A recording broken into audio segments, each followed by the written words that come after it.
अध्याय 3411 से 3420। आप जबरदस्ती या जबरदस्ती नहीं कर सकते। जब आप अपनी उपलब्धियां हासिल करते हैं तो यह पानी में नाव को धकेलने जैसा है। कुछ भी नहीं है। अब तू जीवन सफलता की कुंजी तक पहुंच गया है। उनके सामने अनगिनत कानूनों का विश्लेषण और उपयोग किया गया है, जिससे उनका संचय थोड़ा थोड़ा बढ़ता जा रहा है। तियानज उनकी खेती पहला संचय है। ये जीवन की तरह उनकी उपलब्धियां छलांग और सीमा से आगे बढ़ रही हैं। जो बहादुर और मेहनती है वह लगभग एक असामान्य संख्या है, जिसकी गणना सामान्य तौर पर नहीं की जा सकती। सम्राटों के बीच उसकी प्रगति की गति अकल्पनीय है। स्वर्गीय प्रभुओं के बीच उल्लेख करने की आवश्यकता नहीं है, उसके पास मदद करने के लिए एक रहस्यमय स्थान भी है। इसके अलावा वह अपने अभ्यास समय की कमी को पूरा करने के लिए संसाधनों और धन का उपयोग करने को तैयार है, ताकि वह कई कमियों को पूरा कर सके। हालांकि इससे उसका संचय भी बहुत समृद्ध नहीं होता है। एक बार जब उसे कुछ हासिल हो जाता है तो वह अक्सर उसे थोड़े ही समय में खत्म कर लेता है।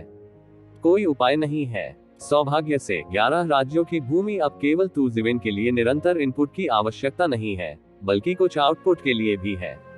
समय बीतने के साथ ये आउटपुट एक दिन तक और अधिक हो जाएंगे, भले ही आपके पास कोई साहसिक कार्य न हो। बस निम्नलिखित आपूर्ति पर भरोसा करना अभ्यास करने के लिए पर्याप्त है। ये स्वर्गीय प्रभुओं के बीच प्रतिस्पर्धा का सबसे बड़ा लाभ भी है।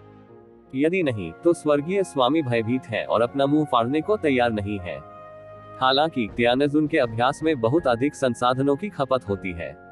यदि अधिक लोग होंगे तो वे कम होंगे। विश्व में अशांति का मूल कारण यही है। अन्य जातीय समूहों के बीच कृतज्ञता और नाराजगी केवल छोटे वर्ग है। सृष्टि के ईश्वर और बाहरी इलाके के बीच, सृष्टि के ईश्वर और प्रमुख सुपर धर्मों और सुपरहास के बीच शायद यही मामला है। इसके अलावा ये जीवन अपना मुंह खोलता रहा, रहस्यमयी गोलियों को एक एक करके अपने मुंह में निगलता रहा और फिर उन्हें लगातार परिष्कृत करता रहा। जब वह अभी भी एक सम्राट था तो इन रहस्यमयी गोलियों में से प्रत्येक को लंबे समय तक परिष्कृत करना पड़ा। लेकिन जब तक उसने इसे निगल लिया, वह इसे बिना किसी कठिनाई के तुरंत और पूरी तरह से परिष्कृत कर सकता था। यह उस ऊर्जा के कारण भी है जिसे स्वर्ग के दायरे में कदम रखने के बाद उसे उपभोग करने की आवश्यकता होती है। आम लोगों के लिए तो यह और भी अकल्पनीय है। यहाँ तक कि सृजन और रसायन विज्ञान के जुआदान को भी बड़ी मात्रा में निगलने की जरूरत है। सृजन और रसायन की राजधानी में पहले ही खूब फसल काट लेना बेहतर है, नहीं तो यह अब सिरदर्द होने वाला है, क्योंकि विश्व वृक्ष का फल जिसे उसने तियानजुन के रक्तसार से सींचा है, अभी तक पूरी तरह से परिपक्व नहीं हुआ है। इसमें कुछ समय लगेगा और अब वह केवल अंधा हो सकता है। बीमारी। ये जीवेन जोर से चिल्लाया। उसके पूरे शरीर पर कई ड्रैगन नसें जलने लगी। उसके सामने सारे नियम कायदे अचानक प्रकट हो गए। स्वर्ग का मूल रूप से अस्पष्ट रास्ता अचानक स्पष्ट हो गया। उन्हें लगा कि इस समय उनका शरीर उस समय पर पहुंच गया है जब मात्रात्मक परिवर्तन के कारण गुणात्मक परिवर्तन होता है। अनगिनत सूचनाएं उनके पास आई और उन्हें आत्मसात कर लिया गया, और 3000 मार्शल आर्ट चुपचाप बदल रहे थे, क्योंकि उन्होंने बहुत अधिक मार्शल आर्ट का अभ्यास किया था।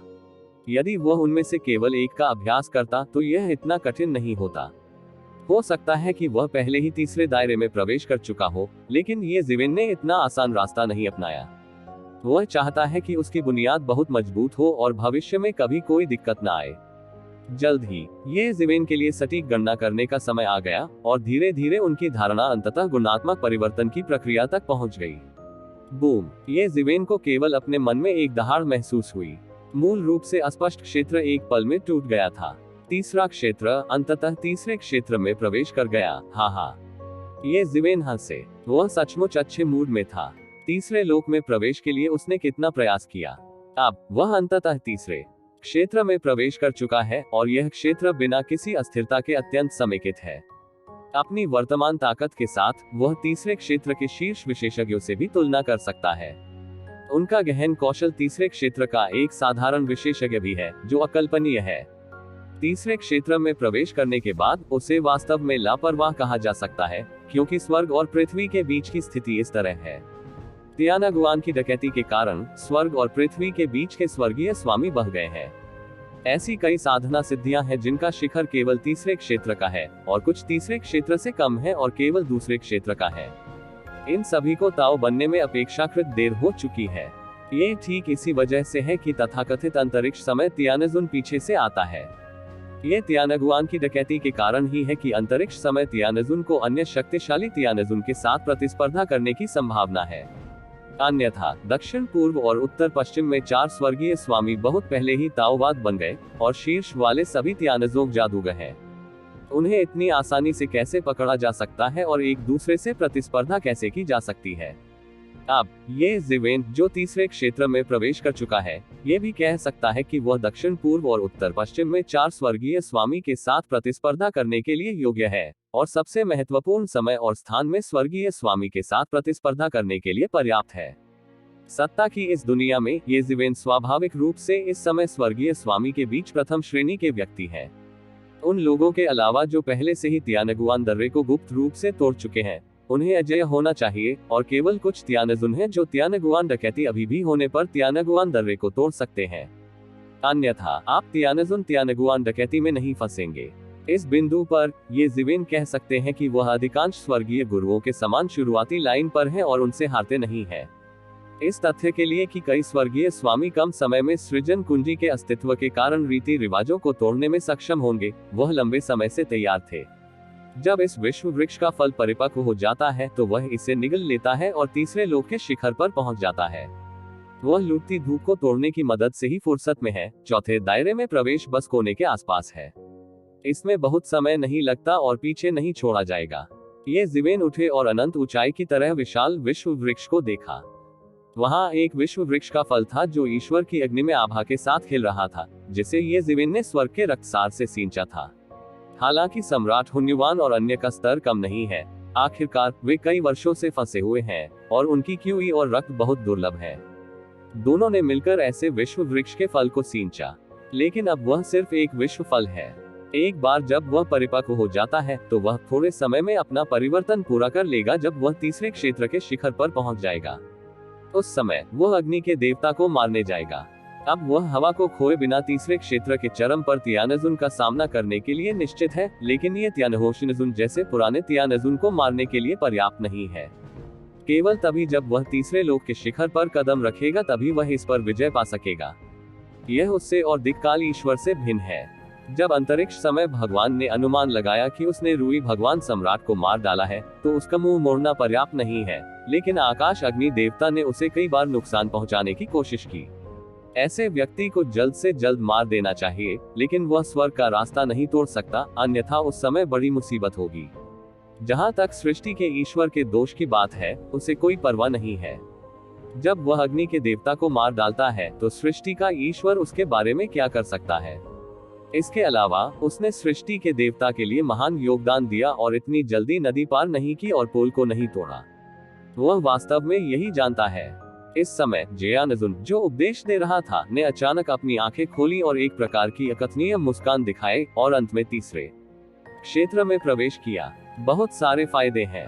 अब जब धन्य व्यक्ति तीसरे क्षेत्र में प्रवेश कर चुका है तो उसके लिए दूसरे क्षेत्र में प्रवेश करने का भी समय आ गया है। धन्य व्यक्ति के संचय के साथ वह नाव को पानी के किनारे धकेलकर दूसरे क्षेत्र में प्रवेश कर सकता है। इसे अत्यंत सरल कहा जा सकता है। यह उपदेश खत्म हो गया। जियानजून ने मुस्कुराते हुए कहा, हमारी शंकाओं का समाधान करने के लिए धन्यवाद गुरुजी। सम्राटों ने एक के बाद एक कहा। जियाओयू तुम रहो, ये जिवेन ने कहा।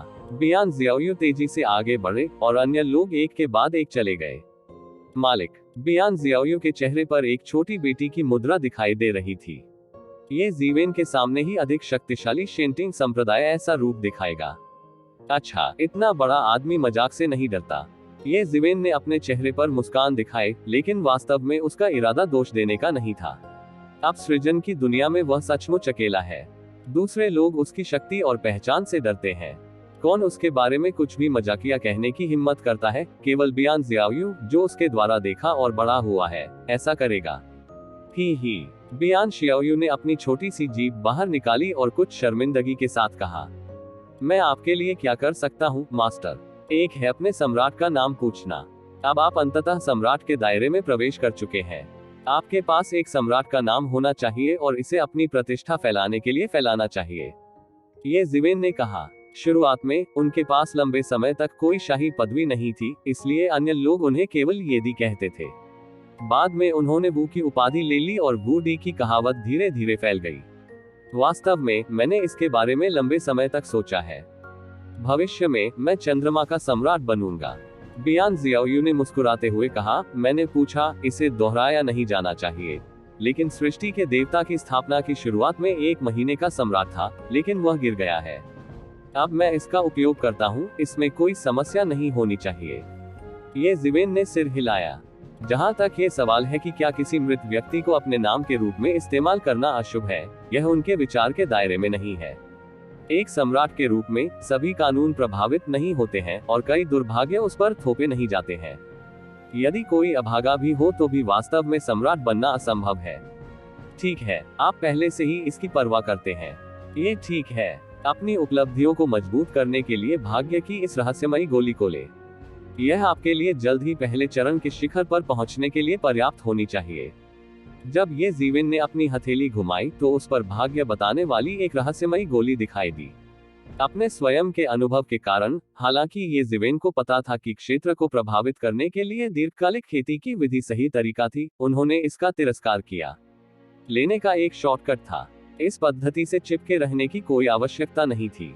गुरु, आपका धन्यवाद। बियान जियाओयू ने भाग्यशाली जुआनदान को संभाला और जल्दी से कहा, ठीक है, इस अवधि के दौरान आप बंद करने की पूरी कोशिश करेंगे, मामलों को दैवीय अदालत में दूसरों पर छोड़ देंगे और जितनी जल्दी हो सके भाग्य के जुआनदान को परिष्कृत करेंगे।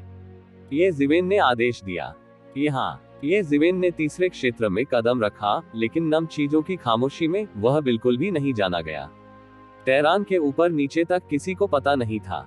उन्होंने इस महत्वपूर्ण कदम में कदम रखा, लेकिन ये बात वह स्वयं जानता था। तब से उसके पास एक अच्छा विचार था और वह कई चीजों के बारे में निश्चिंत हो सकता था। उसे पहले की तरह परेशान नहीं होना पड़ा। हालांकि इससे पहले कि वह थोड़ी सांस ले पाता, जब दुनिया के पेड़ और फल पक गए, तो उसे अचानक सृष्टि के देवताओं से व्यक्तिगत रूप से आने का आदेश मिला। ये जिवेन ने थोड़ा सा भौहें सिकोड़ी। यह शाही आदेश शीघ्रतापूर्वक और तत्काल आया। सामान्यतया स्वर्गीय स्वामी सभी दिशाओं में विराजमान है।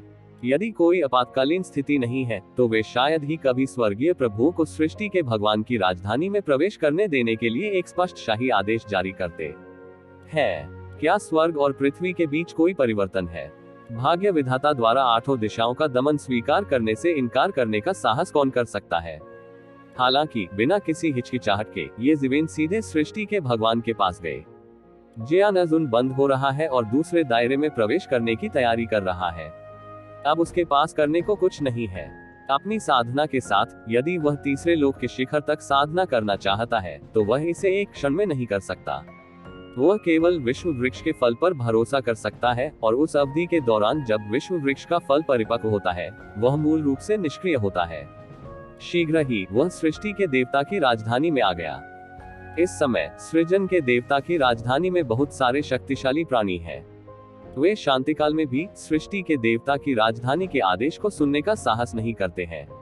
अब सतह पर सृष्टि के देवता का राजवंश अभूतपूर्व रूप से शक्तिशाली है और कोई भी उससे शत्रुता नहीं करना चाहता। ये जिवेन पहली बार जानजून के आवास पर आए। वह जानना चाहता था कि इस बार जब भाग्य के देवता ने सभी स्वर्गीय देवताओं को बड़े पैमाने पर बुलाया तो वह क्या करने जा रहा था। निश्चित रूप से जानजून ने अनुमान लगाया कि ये जिवेन को उसके पास आना चाहिए और सुबह सुबह उसका इंतजार करना चाहिए। वो जून, आप हैं? ये जिवेन की पहली नजर में ही जानजून ने अचानक अपनी आंखें चौड़ी कर ली, जैसे उसने कुछ भयानक देखा हो, क्योंकि उसने पाया कि ये जिवेन के लिए उसकी भावना धुंधली लग रही थी। और केवल एक ही संभावना है जो उसे ऐसा महसूस करा सकती है, वही ये कि ये जिवेन और भी आगे बढ़ गया है। ये जिवेन ने स्वाभाविक रूप से उसका अर्थ समझा और मुस्कुराते हुए सिर हिलाया। जानजून थोड़ा आश्चर्यचकित हुआ। उन्हें जल्द ही राहत मिल गई। ऐसा लग रहा था कि वह इतना अप्रत्याशित था क्योंकि वह उसे जानता था। उनकी खेती रॉकेट की तरह तेजी से आगे बढ़ रही है। जानजून के ताओवादी मित्रों की खेती ने भी काफी प्रगति की है। ऐसा लगता है कि दूसरे दायरे में प्रवेश करना केवल समय की बात है। ये जिवेन ने यह भी देखा कि जानजून ने सैकड़ों वर्षों तक कुछ नहीं किया।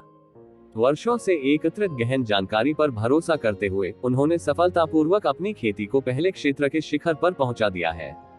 दूसरे दायरे में प्रवेश करना केवल समय की बात है, जो लगभग जानजून के अधीन नहीं है। जिक्र करने लायक नहीं। जान जून ने अपना हाथ लहराया और कहा कि उसे लगा कि वह सफलतापूर्वक साधना के पहले स्तर के शिखर पर पहुंच गया है। उसे तू जिवेन से कुछ दूरी कम करनी चाहिए थी। हालांकि अब ऐसा लगता है कि यह करीब आने की बजाय और भी आगे बढ़ गया है। वह निराश कैसे नहीं हो सकता। ये शिवेन के सामने उसकी प्रगति वास्तव में बेकार लगती है। जान जून ताओवादी दोस्तों, जैसा कि कहा जाता है, आप कुछ भी किए बिना 3 खजानों के हॉल में नहीं जा सकते। मैंने तुरंत पूछा, इस बार भाग्य के देवता ने मुझे आने के लिए बुलाया?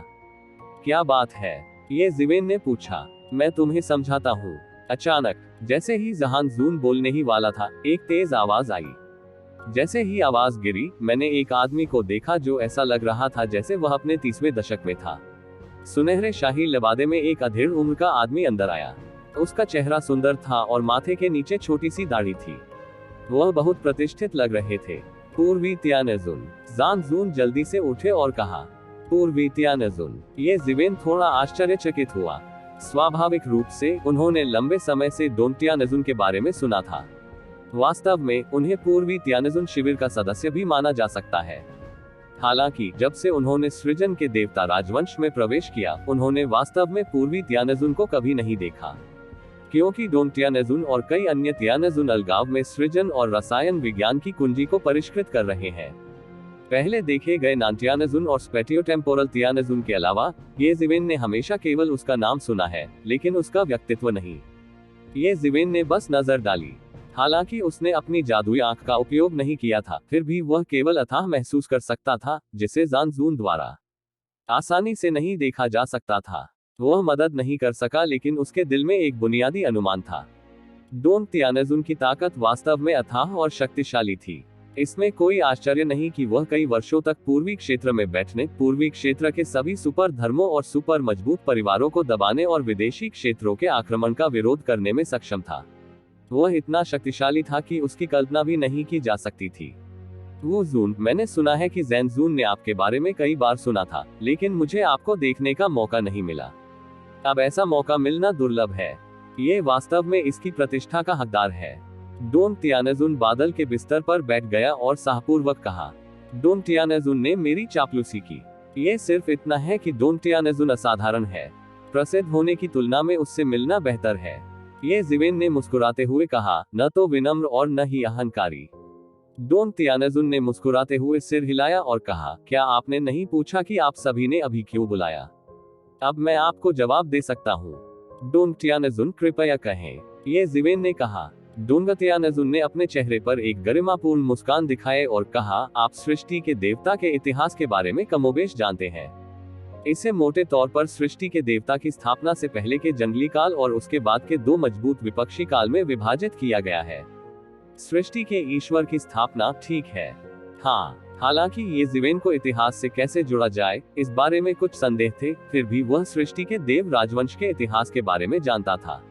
लेकिन बर्बर काल से पहले ये कैसा था, यह शायद ही प्रकाशित अभिलेखों में मौजूद है। पूर्वी त्यानजुन रोड। बर्बर काल से पहले, क्या वह दुनिया की स्थापना के शुरुआती दिनों में अराजक युग नहीं था? ये जिवेन कुछ अजीब बात कहने से खुद को नहीं रोक सकी। हाँ, यह अराजकता का युग है। उस युग में सभी प्रकार के शक्तिशाली अस्तित्व व्याप्त थे। लगभग अनगिनत अस्तित्व थे जो अराजकता में स्वतंत्र रूप से चल सकते थे। उस समय विश्व वृक्ष अभी भी अस्तित्व में था और दुनिया विकसित नहीं हुई थी। अब ये क्या है? डोन त्यानजुन ने कहा, लेकिन ये तो हमारे युग की शुरुआत है। प्रागैतिहासिक सभ्यता। ये 4 शब्द अचानक ये जिवेन के दिमाग में आए। हाँ, ये प्रागैतिहासिक सभ्यता है। कहना चाहिए कि यह अंतिम युग की सभ्यता है। हमारे आंकड़ों के अनुसार ब्रह्मांड का आरंभ और पतन 1 या 2 बार नहीं हुआ है। डोन त्यानजुन ने कहा, स्वर्ग और पृथ्वी के साथ साथ सूर्य और चंद्रमा के साथ तथाकथित दीर्घायु और अमरता, यह इसके बारे में है। लेकिन यहाँ तक कि स्वर्ग और पृथ्वी का भी जीवन काल होता है, लोगों का तो जिक्र ही नहीं। अंतिम युग। ये जिवेन के दिमाग में यह एक बिजली की तरह थी जिसने अराजकता को तोड़ दिया, स्वर्ग और पृथ्वी पर पहली बिजली की तरह जो प्रकाश और जीवन लेकर आई। उनके पिछले कई अनुमानों और कई अनुचित स्थानों की एक साथ व्याख्या की गई है। स्वर्ग और पृथ्वी का पुनर्जन्म होता है। प्रत्येक पुनर्जन्म स्वर्ग और पृथ्वी के लिए एक दिन और एक रात की तरह है, हालांकि दिन और रात बहुत लंबे होते हैं। सृजन के पद पर उन्हें जो कई कानून मिले वे वर्तमान कानून व्यवस्था से बिल्कुल अलग हैं और उनकी उचित व्याख्याएं हैं।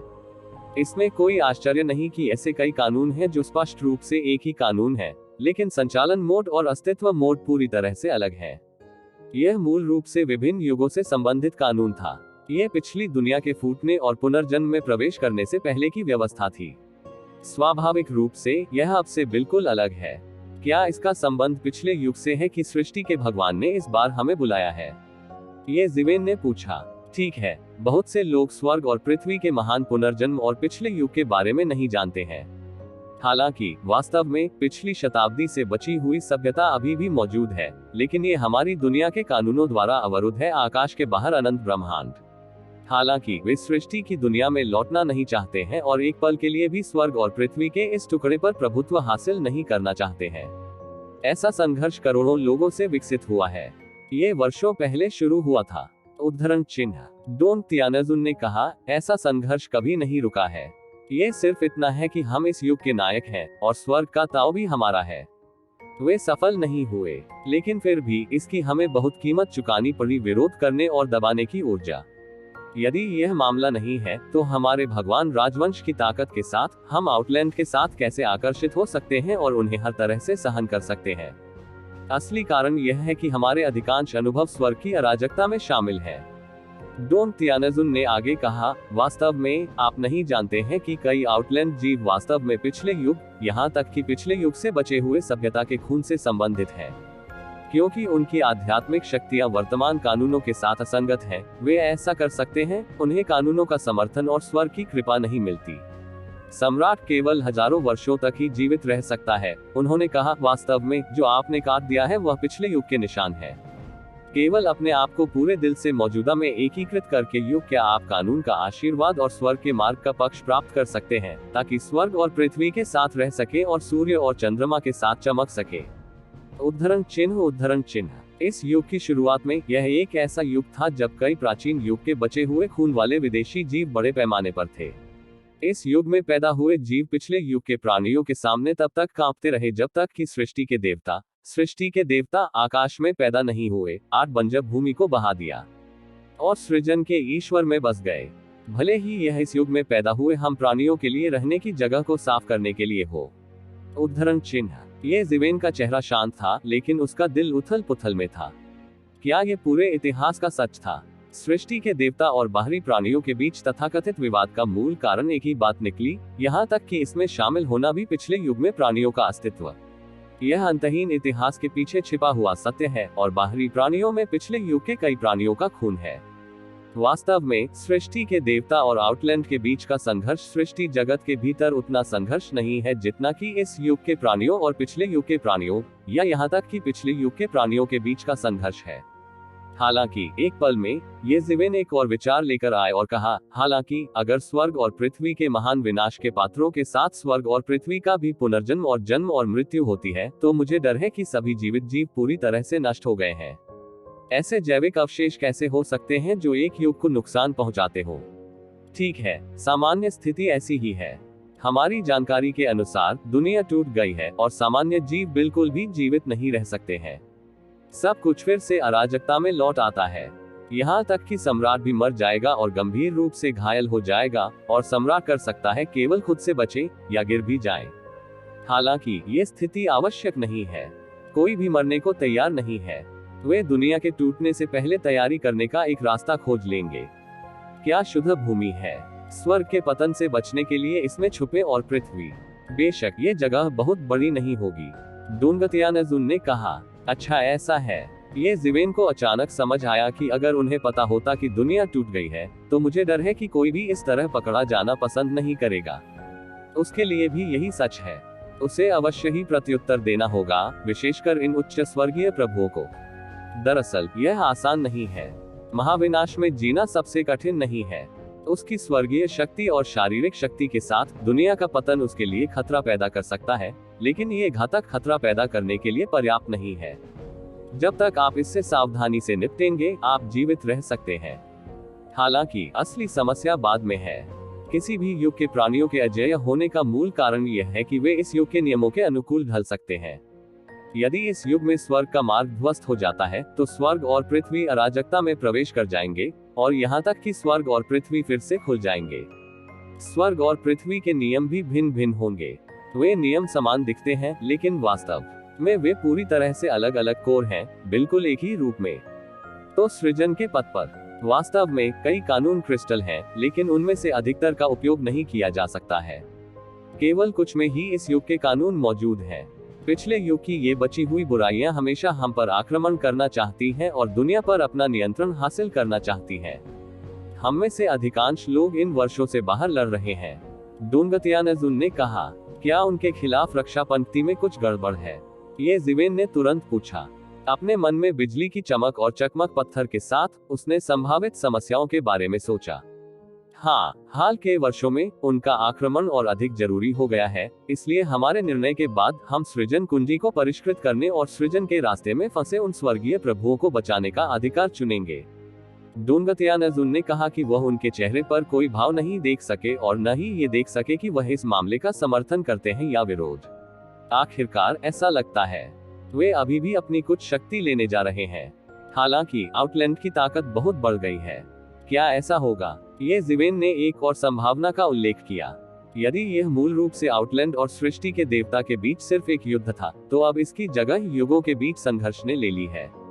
डोंगतियानजुन ने ये जिवेन के शब्दों को स्वाभाविक रूप से समझा। अपना सिर हिलाते हुए उन्होंने कहा, आप निश्चिंत हो सकते हैं कि हालांकि आउटलैंड्स पिछले युग द्वारा छोड़े गए सभी खून हैं, वे उनके जैसे नहीं हैं।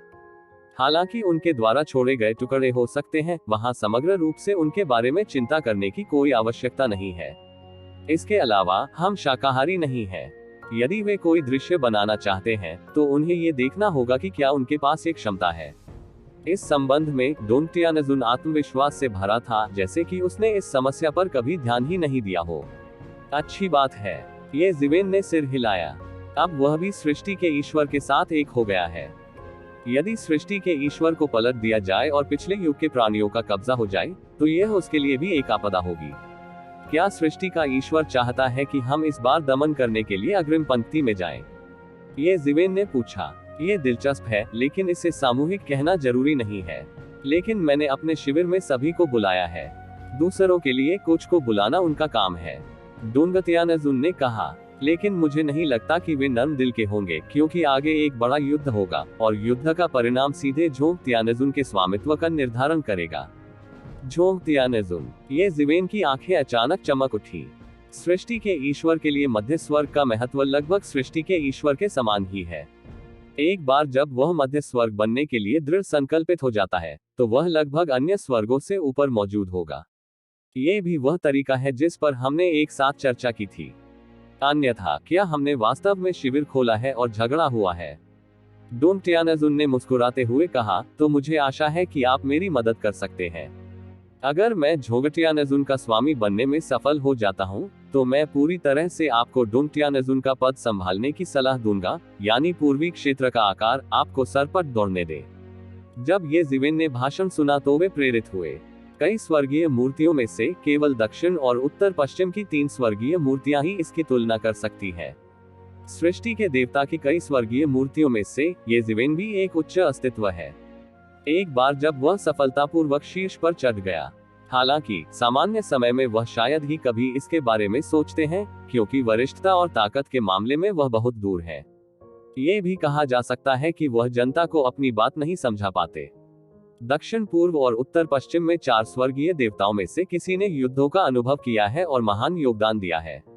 साथ ही केवल उत्कृष्ट ताकत वाले लोग ही पद ले सकते हैं, और उनकी स्थिति सभी पहलुओं में काफी खराब है।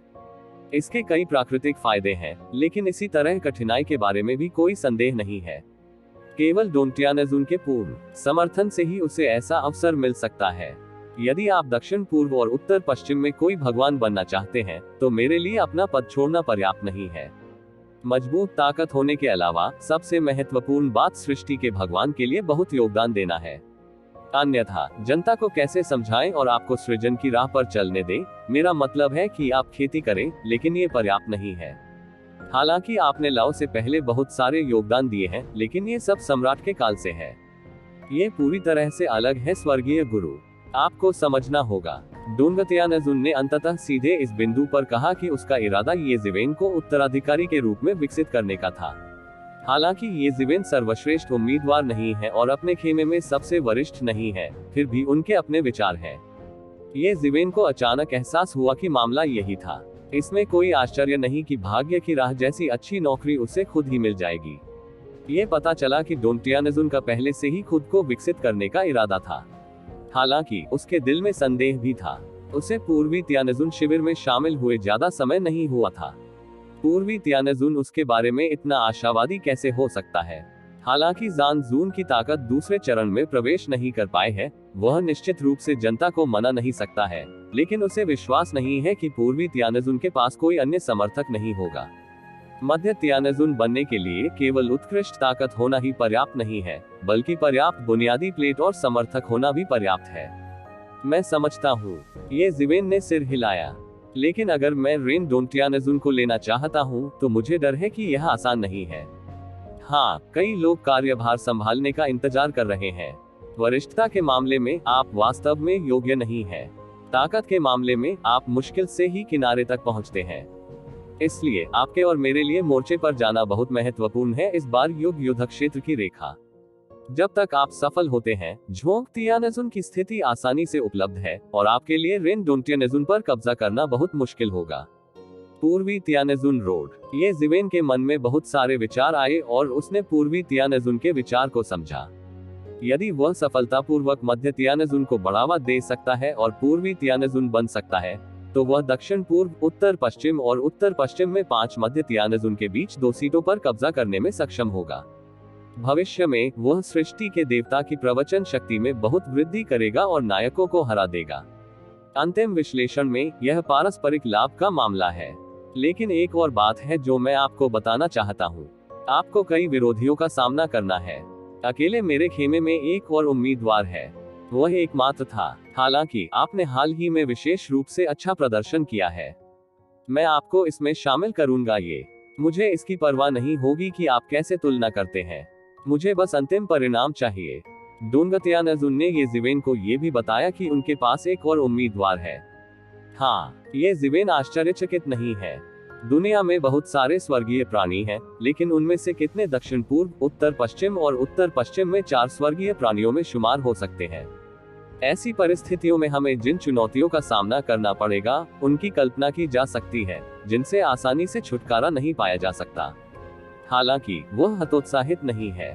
जितना अधिक, उतना ही अधिक ये साबित होता है कि पूर्वी स्वर्गीय ज़ून की स्थिति के महान लाभ हैं। इसके अलावा पूर्वी स्वर्गीय ज़ून बनने के बाद वह सृष्टि के देवता की जीवन शक्ति की मदद से चीजों को चला सकता है।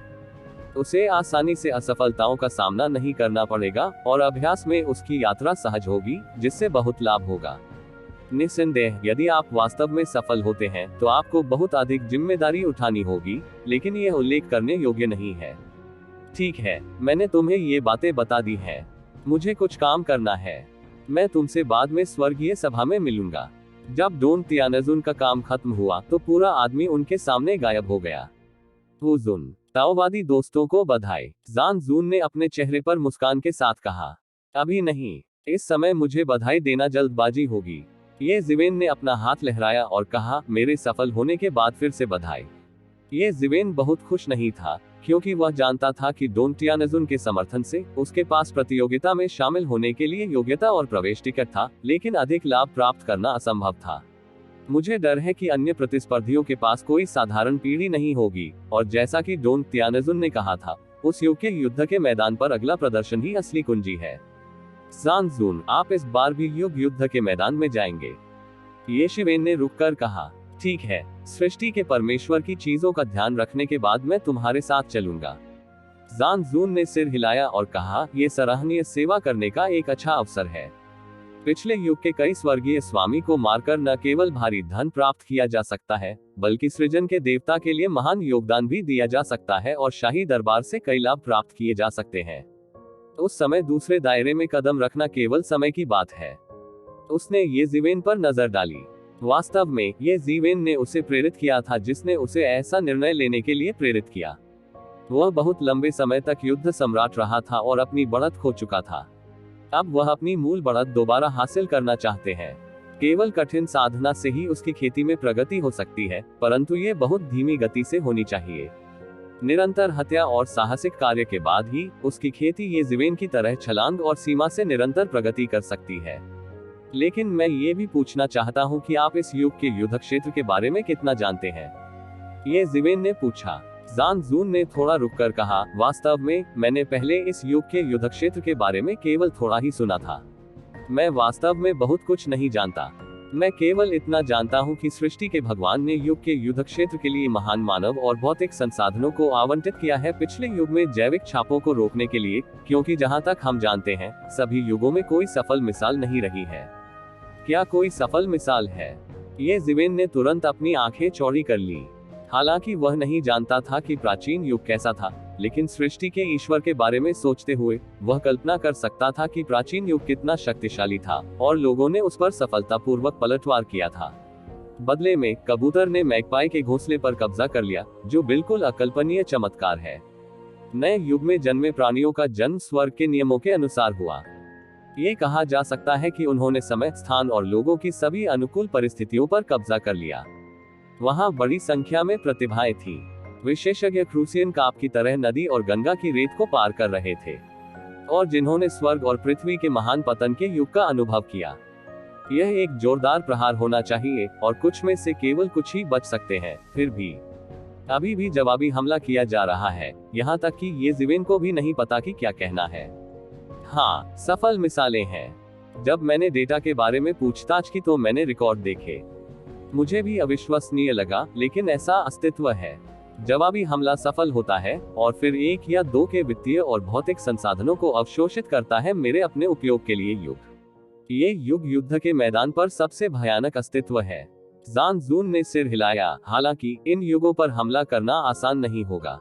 एक बार जब वे ऐसा करते हैं तो ये गड़गड़ाहट का झटका होगा। हमारा असली प्रतिद्वंद्वी अब आखिरी युग है, यहाँ तक कि आखिरी युग भी। हालांकि उनमें से कुछ महान बच गए हैं। स्वर्ग और पृथ्वी का पतन और स्वर्ग और पृथ्वी के अंतिम टुकड़ों में छिप गए, वे केवल टुकड़े ही हैं। कम और कम संसाधन हैं, और जितना अधिक समय विलंबित होता है उनमें से कम विशेषज्ञ पैदा होते हैं और कर सकते हैं। जारी रखें। यहाँ तक कि शीर्ष स्वर्गीय गुरुओं के पास भी अपनी खेती के लिए पर्याप्त संसाधन नहीं है, इसलिए वे सबसे पागल अस्तित्व हैं जो हमारे युग के युद्ध क्षेत्र की रक्षा को तोड़ना चाहते हैं। उद्धरण चिन्ह। यदि वे ऐसा नहीं करते हैं तो वे बच भी नहीं सकते हैं। स्वर्ग और पृथ्वी का अगला बड़ा टूटना। स्वर्ग और पृथ्वी का हर बड़ा टूटना, यहाँ तक कि अंतहीन अराजकता में स्वर्ग और पृथ्वी के टुकड़े अकथनीय आपदाओं का सामना करेंगे। स्वर्ग और पृथ्वी का हर बड़ा टूटना उन पर भारी प्रहार करेगा। इस समय तू जीवेन को वास्तव में एहसास हुआ कि सृष्टि के भगवान के सामने अब स्थिति कितनी खराब है। कितने प्राचीन युग जवाबी हमले की प्रतीक्षा कर रहे हैं। सृष्टि के ईश्वर को सभी युगों के नायकों से प्रतिस्पर्धा करनी है। कोई आश्चर्य नहीं कि एक के बाद एक विशेषज्ञों की पीढ़ी अभी भी पर्याप्त नहीं है, क्योंकि प्रतिद्वंद्वी बहुत मजबूत है। अरे, कुछ युग ऐसे समय में आए हैं जब वे अपना समर्थन खोने वाले हैं, और यह उनका सबसे पागलपन भरा समय भी है। इसलिए युग युद्ध के मैदान पर दबाव बहुत बढ़ गया है। यही मूल कारण है कि डोंटियनिज़ुन बचाना चाहता है सृजन की राह में फंसे विशेषज्ञ। जान जून ने कहा, लेकिन ये हमारे लिए उपलब्धियां हासिल करने का भी एक अच्छा समय है। एक बार जब हम महान उपलब्धियां हासिल कर सकते हैं तो हमारा भविष्य असीमित होगा, खासकर आपका। डोंटियनिज़ुन आपके बारे में बहुत आशावादी है। डोंटियनिज़ुन बनना भी बहुत संभव है भविष्य। ये जीवेन मुस्कुराए। वह जानता था कि सब कुछ इतना सरल नहीं है, लेकिन इसने उसे उस दिशा में कड़ी मेहनत करने से नहीं रोका। जान जून से युग के युद्ध क्षेत्र के बारे में पूछने के बाद ये जीवेन चले गए। जान जून को वास्तव में युग के युद्ध क्षेत्र की अच्छी समझ थी और उसने जाने से पहले अपना होमवर्क किया था। शेंदू में जिस स्थान पर वह रुके थे, वहां लौटने के बाद ये जीवेन ने जल्द ही युग के युद्ध क्षेत्र के बारे में बहुत सारी जानकारी भेजी। वर्षों से चली आ रही लड़ाई के कारण ये सामग्रियां काफी मात्रा में हैं। हालांकि ये जीवेन की नजर में उन्होंने स्वाभाविक रूप से इसे जल्द ही पढ़ना समाप्त कर दिया, और उन्हें युग के युद्ध क्षेत्र की गहराई से समझ थी। युग युद्ध के मैदान में अनेक सक्रिय युग हैं, परंतु सामान्यतः कहें तो वे दो भागों में बटे हुए हैं। पहला स्वाभाविक रूप से इस युग का शिविर है जिसका प्रतिनिधित्व सृष्टि के देवता करते हैं, और बाकी प्राचीन युग का शिविर है। मूलतः प्राचीन युग उनमें से है और सृष्टि का देवता उनकी दृष्टि में मोटा मांस है। हालांकि प्रत्येक प्राचीन युग अखंड नहीं है और उनके बीच बड़े असंतोष हैं, क्योंकि इन प्राचीन युगों की स्थिति सृष्टि के देवता की तरह रही है। उस समय उन्हें अन्य प्राचीन युगों के हमलों या संयुक्त घेराबंदी का भी सामना करना पड़ा। इनका आपस में गहरा खूनी झगड़ा भी है। उनके लिए निकट सहयोग करना असंभव है। इस समय वे मुख्य रूप से सृजन की दुनिया और स्वर्ग और हजारों दुनियाओं सहित सृजन की दुनिया के अधीनस्थ कई दुनियाओं पर कब्जा करने के लिए एक दूसरे के साथ सहयोग करते हैं, ताकि अगली दुनिया के विस्फोट तक समर्थन करने के लिए पर्याप्त लूटपाट की जा सके। ये प्रक्रिया अंतहीन है जब तक कि वे इसका समर्थन नहीं कर सकते और वास्तव में नष्ट नहीं हो जाते। युग का टूटना और बदलना भी सम्राट के लिए एक भारी विषय है। सम्राट के लिए यह मृत्यु की स्थिति है। जब तक उसे सम्राट का आशीर्वाद नहीं मिल जाता, वह जीवित रह सकता है। लेकिन अब तुम जीवन के लिए यह अभी भी बहुत दूर है। उनकी खेती केवल दसियों हजार वर्षों की है। कई स्वर्गीय गुरुओं की तुलना में वह अभी भी एक छोटी पीढ़ी है। और इस बार युग का युद्ध क्षेत्र वास्तव में उसके लिए शीर्ष पर पहुंचने का सबसे अच्छा मौका है। हालांकि स्वर्गीय सभा के बाद तक सब कुछ अंतिम रूप नहीं दिया जाएगा। एक और दिन की प्रतीक्षा के बाद स्वर्गीय सभा अंततः सृष्टि के स्वर्गीय महल की गहराई में एक स्थानिक विमान में आयोजित की गई। ये जीवेन जिन्हें सूचित किया गया था, जानजून के साथ गए और जानजून के मार्गदर्शन में इस स्थान में प्रवेश किया। इस अंतरिक्ष में और कुछ नहीं है, केवल एक सिंहासन है जो बादलों की ओर ऊंचा है। प्रत्येक सिंहासन सफेद जेड से बना है जो उत्तम और वायुमंडलीय है।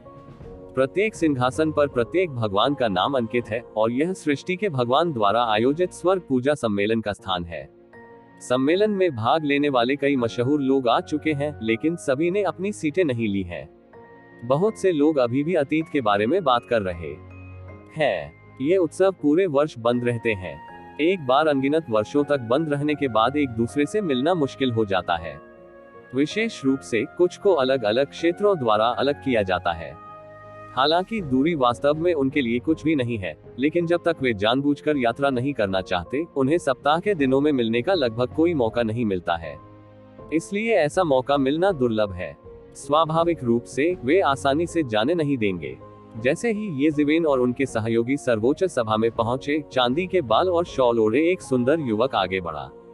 हालांकि उन्होंने देखा कि वह युवक चीनी पोशाक पहने हुए था। उसका शरीर पतला था और उसके माथे पर एक चमकीला चांद लटका हुआ था। यह कोई अर्धचंद्राकार निशान नहीं, बल्कि एक चमकीला चांद था। उसके माथे में एक दुनिया थी। हालांकि ये जीवेन ने उसे नहीं देखा है, लेकिन पहले मिली जानकारी से उस व्यक्ति की पहचान का अनुमान लगाना मुश्किल नहीं है। सिल्वर मून परिवार का मुखिया, सिल्वर मून स्वर्गीय मास्टर। हालांकि ये जीवेन ने कई अन्य स्वर्गीय गुरुओं को कभी नहीं देखा था, फिर भी वह उनके चित्रों, छायाओं और विशेषताओं को पहचानता था। वो जून, अच्छे दोस्त। चांदी का चांद सम्राट पहले रास्ते की जांच करने के लिए आगे आया। ये जीवेन भी पहले हैं। तेहरान के उदय से पहले यिन्यू कबीला पूर्वी क्षेत्र में शीर्ष 10 में एकमात्र सुपर मजबूत कबीला था। उन्हें टकराव और प्रतिस्पर्धा से पूरी तरह मुक्त नहीं माना जा सकता है, लेकिन आमतौर पर कहें तो वे पूरी तरह से खत्म नहीं होंगे। पूर्वी क्षेत्र कितना भी छोटा क्यों ना हो, वह उन्हें समायोजित नहीं कर पाएगा। अभी मैंने वू जून के ताओवादी दोस्तों को अंदर आते देखा। मुझे लगा कि मैंने गलत व्यक्ति को देखा है। अब ऐसा लगता है कि मैं सही हूँ। हाँ हाँ हाँ। येन्यू तियानेजुन हंसे। हंसी बहुत वीरतापूर्ण थी, जो उसकी सुंदर उपस्थिति के अनुरूप नहीं थी। लेकिन इस समय तक वे लोगों की शक्ल सूरत देखकर अच्छे बुरे में अंतर करने का समय पार कर चुके थे। मैंने लंबे समय से वू जून के ताओवादी दोस्तों के बारे में सुना है। अब मैं देखता हूँ कि प्रसिद्ध होने की तुलना में उनसे मिलना बेहतर है। सिल्वर मून स्वर्ग ने मुस्कुराते हुए कहा, ये वास्तव में लोगों के बीच एक ड्रैगन और फीनिक्स है। येन्यू तियानेजुन चापलूसी नहीं कर रहा था, बल्कि अपने दिल से कर रहा था। ये जीवेन ने मानव जाति को वर्तमान स्थिति में ला दिया। उन्हें कुछ भी महसूस नहीं हुआ, क्योंकि उन्होंने येन्यू जाति को भी शीर्ष 10 परिवारों की स्थिति में ला दिया था। हालांकि जिस चीज ने उन्हें वास्तव में प्रभावित किया वही ये थी कि कुल मिलाकर 20,000 साल पहले और बाद में ये जीवेन ने कितना समय बिताया था, और उन्होंने जो समय बिताया था वही ये जीवेन की तुलना में 10 गुना और 100 गुना था। अब आइए निर्णय लें। येन्यू तियानेजुन के ताओवादी मित्र खुश हैं। ये जीवेन ने अपना हाथ लहराया और कहा, मैं आपसे पहले कभी नहीं मिला। कृपया आश्चर्यचकित न हो, ये कुछ भी नहीं है। हम सभी भविष्य में पड़ोसी होंगे। हम भविष्य में और अधिक घूमेंगे। येन्यू तियानजुन ने मुस्कुराते हुए कहा, पूर्वी तियानजुन ने आपको पहले बताया था और उसे मध्य तियानजुन की स्थिति तक चढ़ने में मदद करने की पूरी कोशिश की थी। जब ये जिवेन ने ये सुना तो उसकी आंखों में एक तेज रोशनी चमक उठी और उसने कहा, तो क्या आप पूर्वी तियानजुन द्वारा उल्लिखित एक और व्यक्ति हैं? वास्तव में, येन्यू तियानजुन ने मुस्कुराते हुए कहा, अगर पूर्वी तियानजुन आगे जाना चाहता है और मध्य तियानजुन को हासिल करना चाहता है, तो अकेले उसकी शक्ति पर भरोसा करना कैसे संभव है? हालांकि हम उसके शिविर में हैं, ये सिर्फ पारस्परिक लाभ है। येन्यू तियानजुन के शब्दों से स्वर्ग का रहस्य पता चला। चाहे वह डोंटियनजुन, येन्यू तियानजुन या ये जिवेन हो, वे सभी तियानजुन स्तर के विशेषज्ञ हैं। ऐसे लोग बेहद घमंडी होते हैं। वे आसानी से दूसरों के आगे कैसे झुक सकते हैं? यहाँ तक कि पूर्वी तियानजुन जैसे महान नायक भी अपवाद नहीं है। वास्तव में उन्हें मनाना असंभव है। यदि तू जिवेन पूर्वी तियानजुन शिविर में शामिल हो गया जब वह अभी भी एक सम्राट था, तो उसका मतलब अधीनस्थ होना था। लेकिन वास्तव में स्वर्ग के दायरे में प्रवेश करने के बाद वे सहयोगी और भागीदार बन गए हैं। पूरे खेमे में लोग एक गठबंधन है। इसका केवल एक ही उद्देश्य है, वह है डोंटियानजुन को शीर्ष पर धकेलना और झोगटियानजुन को हासिल करना। उनमें से डोंटियानजुन को स्वाभाविक रूप से बहुत लाभ मिलेगा, लेकिन इसे बड़े जोखिमों का भी सामना करना पड़ेगा और अन्य पहलुओं से आने वाले तूफानों को रोकना होगा। और उन्हें काफी लाभ भी मिल सकता है। उनमें से पूर्वी तियानजुन की स्थिति उनके द्वारा दिए गए लाभों में से एक है। जब तक पूर्वी तियानजुन मध्य तियानजुन बन जाता है, उसका पद सौंप दिया जाएगा। बेशक इसका आधार यह है कि वह सफलतापूर्वक मध्य तियानजुन बन सकता है। इस समय ये जिवेन अंततः समझ गए कि पूर्वी क्षेत्र में डोंटियानजुन का शासन माउंट ताई जितना स्थिर क्यों हो सकता है। ये पता चला कि उसने पहले से ही स्थानीय अत्याचारियों और येन्यू परिवार जैसे मजबूत परिवारों को आकर्षित किया था। स्वाभाविक रूप से वह किसी भी चीज से नहीं डरता था। मैं तियानदाओ संप्रदाय का बुरा व्यक्ति नहीं हूँ। मेरी इतनी महत्वाकांक्षा नहीं है। अरे, येन्यू तियानजुन मुस्कुराया। ये जिवेन समझ सकते हैं कि उनका क्या मतलब है। मानव जाति और सिल्वर मून जाति की तुलना में तियानदाओवाद का दिग्गज न केवल भूमि और संसाधनों को जब्त करना चाहता है, बल्कि अपने एवेन्यू का विस्तार भी करना चाहता है। यहीं पर सृष्टि के ईश्वर के साथ सबसे बड़ा टकराव होता है। इसलिए ये सुपर धर्म हमेशा से ही सृष्टि के दमन का पहला लक्ष्य रहे हैं। वे टेरान और सिल्वर मून जैसे मजबूत परिवारों की तुलना में अधिक सतर्क हैं। मैं इसे अपने दोस्तों से नहीं छिपाता। मेरे पास डोंटियानजुन की स्थिति के बारे में भी विचार हैं, लेकिन हमारे बीच प्रतिस्पर्धा 100 में प्रतिस्पर्धा है। लेकिन सबसे महत्वपूर्ण बात यह है कि बाहरी लोगों को इसमें शामिल होने का मौका नहीं मिल सकता है। येन्यू तियानजुन ने बहुत गंभीरता से कहा। ये जिवेन को तुरंत चांदी के चांद वाले स्वर्ग का मतलब समझ में आ गया। यदि यह स्थिति उनमें से किसी एक द्वारा प्राप्त की जाती है, तो इसे बर्तन में सड़े हुए मांस के रूप में माना जा सकता है। लेकिन इसके विपरीत, यदि इसे बाहर के लोगों द्वारा छुआ जाता है, तो यह अनिवार्य रूप से अशांति का एक नया दौर लाएगा। इस समय पूर्वी क्षेत्र के अधिकांश हितों और क्षेत्रों को विभाजित कर दिया गया है, और एक मजबूत पूर्वी तियानजुन अनिवार्य रूप से अशांति और फेरबदल का एक नया दौर लाएगा। ये भी एक स्थिति है कि येन्यू तियानजुन, जिसके पास निहित स्वार्थ है, करता है देखना नहीं चाहता। बेशक इसका आधार यह है कि डोंटियानजुन सफल हो सकता है। उससे पहले मुझे लगता है कि हमें एक साथ काम करना चाहिए। येन्यू तियानजुन ने कहा कि एक बार डोंटियानजुन सिंहासन पर चढ़ गया, भले ही वह डोंटियानजुन का पद नहीं ले सका, लेकिन उसे बड़ी संख्या में लाभ भी हो सकते थे। ड्रैगन का तथाकथित कार्य उसी के बारे में है। निस्संदेह उनकी राय में वह अभी भी बहुत आश्वस्त है। किसी भी मामले में ये जिवेन एक उभरता हुआ सितारा है, बस एक उभरता हुआ सितारा है। यहाँ तक कि समय और स्थान के उसी उभरते सितारे तियानजुन के साथ तुलना की जाती है। ये बहुत छोटा है। इस उम्र में युवा भयानक होते हैं। वे फायदे और नुकसान दोनों हैं। मुझे नहीं पता कि ताओवादी मित्र अभी भी जानते हैं या नहीं। आपके और मेरे अलावा इस अभियान के युद्ध के मैदान में डोंटियानजुन ने और कौन लिया था? ये जिवेन ने सीधे तौर पर पूछा। ये चीजें वर्जित नहीं है। वैसे भी देर सवेर उन्हें पता चल ही जाएगा। वे कुछ भी नहीं है। आपके और मेरे अलावा जान जून भी है। केवल एक ही व्यक्ति है जो मेरा नाम भी नहीं ले सकता। अन्य लोग उसे मिस्टर हुआन कहते हैं। वह तियानजुन है, लेकिन उसकी उत्पत्ति बहुत रहस्यमय है और कोई नहीं जानता। यह ऐसा कहा जाता है कि उसे डोंटियानजुन ने बचाया था और वह हर समय डोंटियानजुन के लिए काम करता रहा है। येन्यू तियानजुन ने सीधे वही कहा जो वह एक एक करके जानता था। ये जिवेन ने अचानक सिर हिलाया। ये डोन टियानजुन का पूरा स्टाफ होना चाहिए।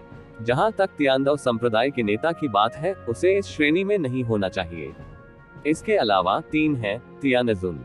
ये प्राचीन तियानजुन हैं जो ये जिवेन और जानजून द्वारा वापस आए थे। वे कई वर्षों से सृजन के मार्ग में फंसे हुए हैं। वे पूर्वी तियानजुन से अधिक योग्य हैं। उन्हें पूर्वी तियानजुन से आकर्षित नहीं होना चाहिए। उनमें तियानदाओ संप्रदाय के नेता के समान आत्मनिर्भरता की महत्वाकांक्षा हो सकती है। हालांकि वे अभी भी ठीक हो रहे हैं और अनुमान है कि वे कुछ समय तक ठीक नहीं होंगे। इस प्रकार पूर्वी क्षेत्र विशेषज्ञों से परिपूर्ण कहा जा सकता है। पूर्वी तियानजुन एक बड़ा काम करने की योजना बना रहा होगा, लेकिन मुझे ऐसा लगता है यदि नहीं तो वह कैसे महान योगदान दे सकता है और एक झटके में मध्य तियानजुन की स्थिति पर चढ़ सकता है। अंतरिक्ष समय सम्राट कई वर्षों से मध्य क्षेत्र का प्रभारी रहा है। न जाने कितने विद्रोह शांत हुए हैं, सृष्टि के ईश्वर के लिए कितने योगदान दिए गए हैं। यह मध्य स्वर्ग सम्राट बनने के लिए पर्याप्त नहीं है। यह देखा जा सकता है कि सभी स्वर्गीय देवताओं ने कठिनाई पर विचार किया है। यदि वे उस तक नहीं पहुंच सकते तो वे उस तक नहीं पहुंच सकते। यदि आप जोगटिनजुन बनना चाहते हैं तो आपके पास अत्यधिक लाभ होना चाहिए और दूसरों को कहने के लिए कुछ नहीं देना चाहिए। अब मुझे डर है कि दक्षिण पूर्व और उत्तर पश्चिम में 4 स्वर्गीय स्वामी, साथ ही समय और स्थान के स्वर्गीय स्वामी, सभी एक बड़ी लड़ाई के लिए तैयार हो रहे हैं। डोंगतियानजुन की तरह उसने खुद से वादा किया कि एक बार जब वह जोगतियानजुन हासिल कर लेगा तो वह अपना पद छोड़ देगा, चाहे खेमे के सामूहिक हितों के लिए हो या अपने स्वयं के हितों के लिए। मुझे डर है कि एक भयंकर प्रतिस्पर्धा अपरिहार्य है। डोन टियानजुन स्वयं पहले से ही अथाह है। यदि आप इन विशेषज्ञों को आकर्षित करते हैं तो आपके पास वास्तव में जोगटियानजुन के चयन में पहला स्थान जीतने की संभावना है। जल्द ही ये जिवेन ने पूर्वी क्षेत्र के एक और शीर्ष विशेषज्ञ, तियानदाओ संप्रदाय के सर्वोच्च नेता, भूरे ताओवादी वस्त्र में एक बूढ़े व्यक्ति को देखा। ये जिवेन की आंखों पर ध्यान देने के बाद उसने बिना किसी अभिव्यक्ति के बस ये जिवेन को देखा और फिर अपना सिर घुमा लिया। अपने प्रारंभिक वर्षों में ये जिवेन को तियानदाओ संप्रदाय के प्रति द्वेष था। बाद में यह और भी तीव्र हो गया। यदि यह डोंगटिन जुन्फू के समायोजन के लिए नहीं होता तो दोनों पक्षों के बीच की दुश्मनी आसमान छूती। अब हालांकि यह पिछला पृष्ठ है, मुझे डर है कि तियानदाओ संप्रदाय इतना इच्छुक नहीं है। इसके अलावा दोनों पक्षों के शिविर स्पष्ट रूप से असंगत हैं। दुनिया के महान धर्म को मानने वाले तियानदाओ संप्रदाय के बुलियर को लोक शक्तियों का नेता माना जाता है, जबकि टेरान स्पष्ट रूप से सृजन के भगवान के करीब है और उनके शिविर पूरी तरह से अलग है। हालांकि ये जिवेन कोई मायने नहीं रखता। यदि वह पहले होते तो उन्हें तियानदाओ संप्रदाय के प्रतिशोध की चिंता होती, लेकिन अब उन्हें ऐसी कोई चिंता नहीं है, क्योंकि अगर लड़ाई हुई तो कौन किस पर पलटवार करेगा यह अनिश्चित है।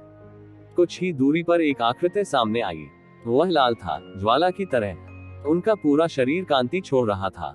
पहाड़ों और नदियों को निगलने और स्वर्ग और पृथ्वी के बीच अनन्य होने की गति थी। ये जिवेन ने अपनी भौहें थोड़ी ऊपर उठाई और धीरे से कहा, स्वर्गीय अग्नि के देवता। ये जिवेन को स्वर्गीय अग्नि के देवता को फिर से देखे हुए कई साल हो गए हैं, लेकिन वह इसे कभी नहीं भूलेगा। लेकिन ये जिवेन ने थोड़ा और ध्यान दिया और तुरंत देखा कि अग्नि का देवता युआन शेन का एक टुकड़ा मात्र था। बहुत से लोग ऐसे होते हैं जो केवल अवतार लेकर आते हैं क्योंकि वे स्वयं या कहीं और बंद होते हैं और वे व्यक्तिगत रूप से नहीं आ सकते। इस समय उन्हें आदि भगवान का अवतार लेकर आना होगा।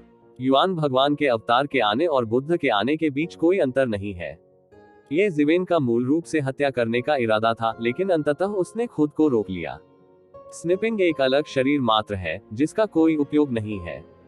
जब तक आप स्वर्गीय अग्नि के देवता को नहीं मार सकते, ये लगभग वैसा ही है। अप्रत्याशित रूप से आप जलवायु बन गए हैं। स्वर्गीय अग्नि के देवता ने अप्रत्याशित दृष्टि से ये शिवेन की ओर देखा। उसने कभी नहीं सोचा था कि ये जिवेन एक जलवायु बन जाएगा। ये बहुत अद्भुत था। बेशक वह सिर्फ मूल भगवान का अवतार है और वह ये जिवेन की गहराई नहीं देख सकता है, लेकिन वह जानता है कि ये जिवेन निश्चित रूप से स्वर्ग के दायरे में कदम रखने जैसा नहीं है, और यहाँ तक कि क्षेत्र भी स्थिर रहा है और भयावह। इससे भी अधिक उसने इसके बारे में नहीं सोचा। ये जिवेन को ताओवादी बने हुए केवल 10,000 साल ही हुए हैं। अपनी उपलब्धियों को पूरी तरह से समेकित करने में सक्षम होना बहुत अच्छी बात है। जब वह एकांत में था, उसने केवल ये सुना कि ये जिवेन हुन्युवान सम्राट और अन्य लोगों की हत्या कर रहा था। उनकी राय में ये सिर्फ आग का फायदा उठाना था। जो भगवान मर रहा था और मरने ही वाला था, उसे कितना खतरा हो सकता था। ऐसा लगता है कि मैंने तुम्हें निराश कर दिया, ये जिवेन ने बेहोश होकर कहा। स्वर्गीय अग्नि का देवता अभिमानी और अभिमानी है। उसके पास पहाड़ों और नदियों को निगलने की गति है, लेकिन वह बुरा नहीं है। वह हर तरह से निर्णायक है। वह कभी नहीं रुका। उसकी मानसिक स्थिति किसी से भी बदतर नहीं है। निराशा की तो बात ही मत करो, परिणाम वही है। स्वर्गीय अग्नि देवता के चेहरे पर एक फीकी मुस्कान थी। ऐसा मत सोचो कि तुमने स्वर्गीय देवता में कदम रखा है। तुम मेरे साथ बराबरी के स्तर पर हो सकते हो। मैं हुन्युवान का सम्राट नहीं हूँ। ऐसा नहीं है तुम्हें मारने के लिए बहुत कुछ ले लो। अगली बार तुम्हें पुराने स्वर्गीय भगवान और तुम नए स्वर्गीय स्वामियों के बीच अंतर का पता चल जाएगा। स्वर्गीय अग्नि के देवता के शब्दों में लाल फल की हत्या का इरादा बड़े पैमाने पर है, लेकिन उनकी निराशा के लिए येशिवेन के चेहरे में कोई बदलाव या उतार चढ़ाव नहीं है। उसने सोचा कि उसकी हत्या का इरादा तुम जिवेन को विचलित कर देगा, जो पुराने जमाने का भगवान का हत्या का इरादा है। यहाँ तक कि किसी नवप्रवर्तित देवता को भी कम नहीं आंका जा सकता या भयभीत भी नहीं किया जा सकता, विशेष रूप से उनके जैसे पुराने भगवान। हालांकि उन्हें दायरे में बहुत कम अंतर लगता है, वास्तव में अंदर की जानकारी बहुत दूर है। यदि वह चौथे क्षेत्र में कदम रखता है तो दोनों पक्षों के बीच का अंतर अधिक होगा। ऐसे बुरे व्यक्ति द्वारा देखा जाना किसी भी तरह से सुखद बात नहीं है। हालांकि तू जिवेन ने ऐसा नहीं किया। वह नहीं जानता था कि ये जिवेन उसके दिल की गहराई में क्या विचार रख रही थी। यदि वह विश्व वृक्ष के फल को निगल सकता है और स्वर्गीय अग्नि के देवता के टूटने से पहले तीसरे क्षेत्र के शिखर तक पहुंच सकता है, तो वह दक्षिणी क्षेत्र में जाने और अपने पवित्र अग्नि संप्रदाय को उखाड़ने का साहस करता है। अंत में ये जिवेन के चेहरे पर व्यंग्य झलका। तियानहुओ शेनेजुन बहुत आत्मविश्वासी हैं, या उनके जैसे लोग बहुत लंबे समय से अहंकारी रहे हैं। वह बस बाहर जाकर ये जिवेन को मारना चाहता है। शायद इस पर भी विचार करें कि दुनिया में मचे हाहाकार से कैसे निपटा जाए। दक्षिणी क्षेत्र के एक तियानजुन ने पूर्वी क्षेत्र में किसी की हत्या कर दी। क्या इससे हंगामा नहीं हो सकता? हालांकि उसने कभी इस बारे में नहीं सोचा कि क्या ये जिवेन के पास खुद की रक्षा करने की क्षमता है, या क्या उसे पहले मारना और उसकी शक्ति को उखाड़ फेंकना संभव है। वह इसके बारे में सोचकर बहुत गर्व महसूस कर रहा था। ये जिवेन का उपहास स्वर्ग के देवता अग्नि की आंखों में पड़ गया, जिससे उन्हें बहुत चकाचौंध महसूस हुई। वह ये नहीं बता सका कि क्यों। उनकी मूल राय में ये जिवेन को आश्चर्यचकित और क्रोधित होना चाहिए, भले ही उसने डर का भाव न दिखाया हो। तियानजुन चेंगफू अथाह है, क्योंकि सामान्य लोग और सामान्य चीजें उन्हें स्थानांतरित करने के लिए पर्याप्त नहीं है, और उसके पास ऐसी योग्यताएं हैं। गुंजन। अंत में स्वर्गीय अग्नि देवता मुड़े और चले गए। वह युआन भगवान का एक छोटा सा टुकड़ा मात्र था। वह और ये जिवेन स्वर्गीय भगवान के रूप में लड़ते रहे और कुछ ही मिनटों में कुचलकर मार दिए गए। इसके लिए ये जिवेन को कोई सजा नहीं देगा। ये सिर्फ युआन भगवान की एक बुद्धिमान व्यक्ति की मौत है। यह एक बड़ी घटना है, जैसे सड़क के किनारे एक चींटी पर पैर पड़ना। दूसरे लोग उसका सम्मान करते हैं और उससे डरते हैं केवल उसके पीछे स्वयं के कारण। जब दूसरे उससे नहीं डरते तो वह क्या है? उससे फिर झगड़ा। थोड़ी देर बाद जान जून आगे आया। झगड़ा? इसमें झगड़े की क्या बात है? ये जिवेन थोड़े अधिक मानवीय अर्थ के साथ मुस्कुराए। जान जून ने ये जिवेन की बातों को तुरंत समझ लिया। हाँ, यदि झगड़ा करने की कोई बात हो तो यदि आप अपना हाथ हिला सकते हैं तो बीप न करें। उसने इस दिन पहले हुओ शिनजून के प्रति ये जिवेन की कृतज्ञता और नाराजगी के बारे में सुना था। मुझे डर है कि दोनों पक्ष लंबे समय से अमर हैं। वे इस मुकाम तक पहुंचे हैं, और क्या निरर्थक है। हालांकि स्वर्गीय अग्नि का देवता शक्तिशाली है। वह अभी भी बहुत स्पष्ट है कि वे पुराने जमाने के देवता सिर्फ इतने पुराने नहीं हैं। यदि तू जिवेन स्वर्गीय अग्नि के देवता से छुटकारा पाना चाहता है, तो परिणाम बताए बिना उसकी ताकत के बारे में कहना मुश्किल है। भले ही वह अवरोध को नहीं तोड़ता, ये तीसरे क्षेत्र के शिखर का अस्तित्व भी है। सही होना इतना आसान नहीं है। हालांकि ये जिवेन से मिलने के बाद से वह उत्कृष्ट रहे हैं। चूंकि ये जिवेन इतना आश्वस्त है, उसके पास अपना आश्वासन होना चाहिए। तो जिवेन ने अपने मन में जो सोचा वह ये था कि चूंकि स्वर्गीय अग्नि देवता का मूल देवता बाहर आ गया था, इसलिए उसे रीति रिवाज छोड़ने में ज्यादा समय नहीं लगेगा। उसके लिए समय खत्म होता जा रहा है। उसके आंतरिक स्थान में विश्व वृक्ष पर लटका हुआ विश्व वृक्ष फल क्रिस्टल स्पष्ट और नाजुक है, और यह पूरी तरह से परिपक्व होने के लिए लगभग तैयार है। समय बीतने के साथ इस संसार वृक्ष का फल अंततः परिपक्व हो गया है। दूर से ये जिवेन ने देखा कि लोगों के बीच एक आकृति दिखाई दी, लेकिन यह वह नहीं थी जो पूर्वी तियानजुन थी। सृष्टि के देवता पर शासन करने वाले कई सर्वोच्च प्राणियों के रूप में उनकी उपस्थिति स्वाभाविक रूप से लोगों के बीच सबसे अधिक ध्यान खींचने वाली है। ये जिवेन सीधे ऊपर चला गया।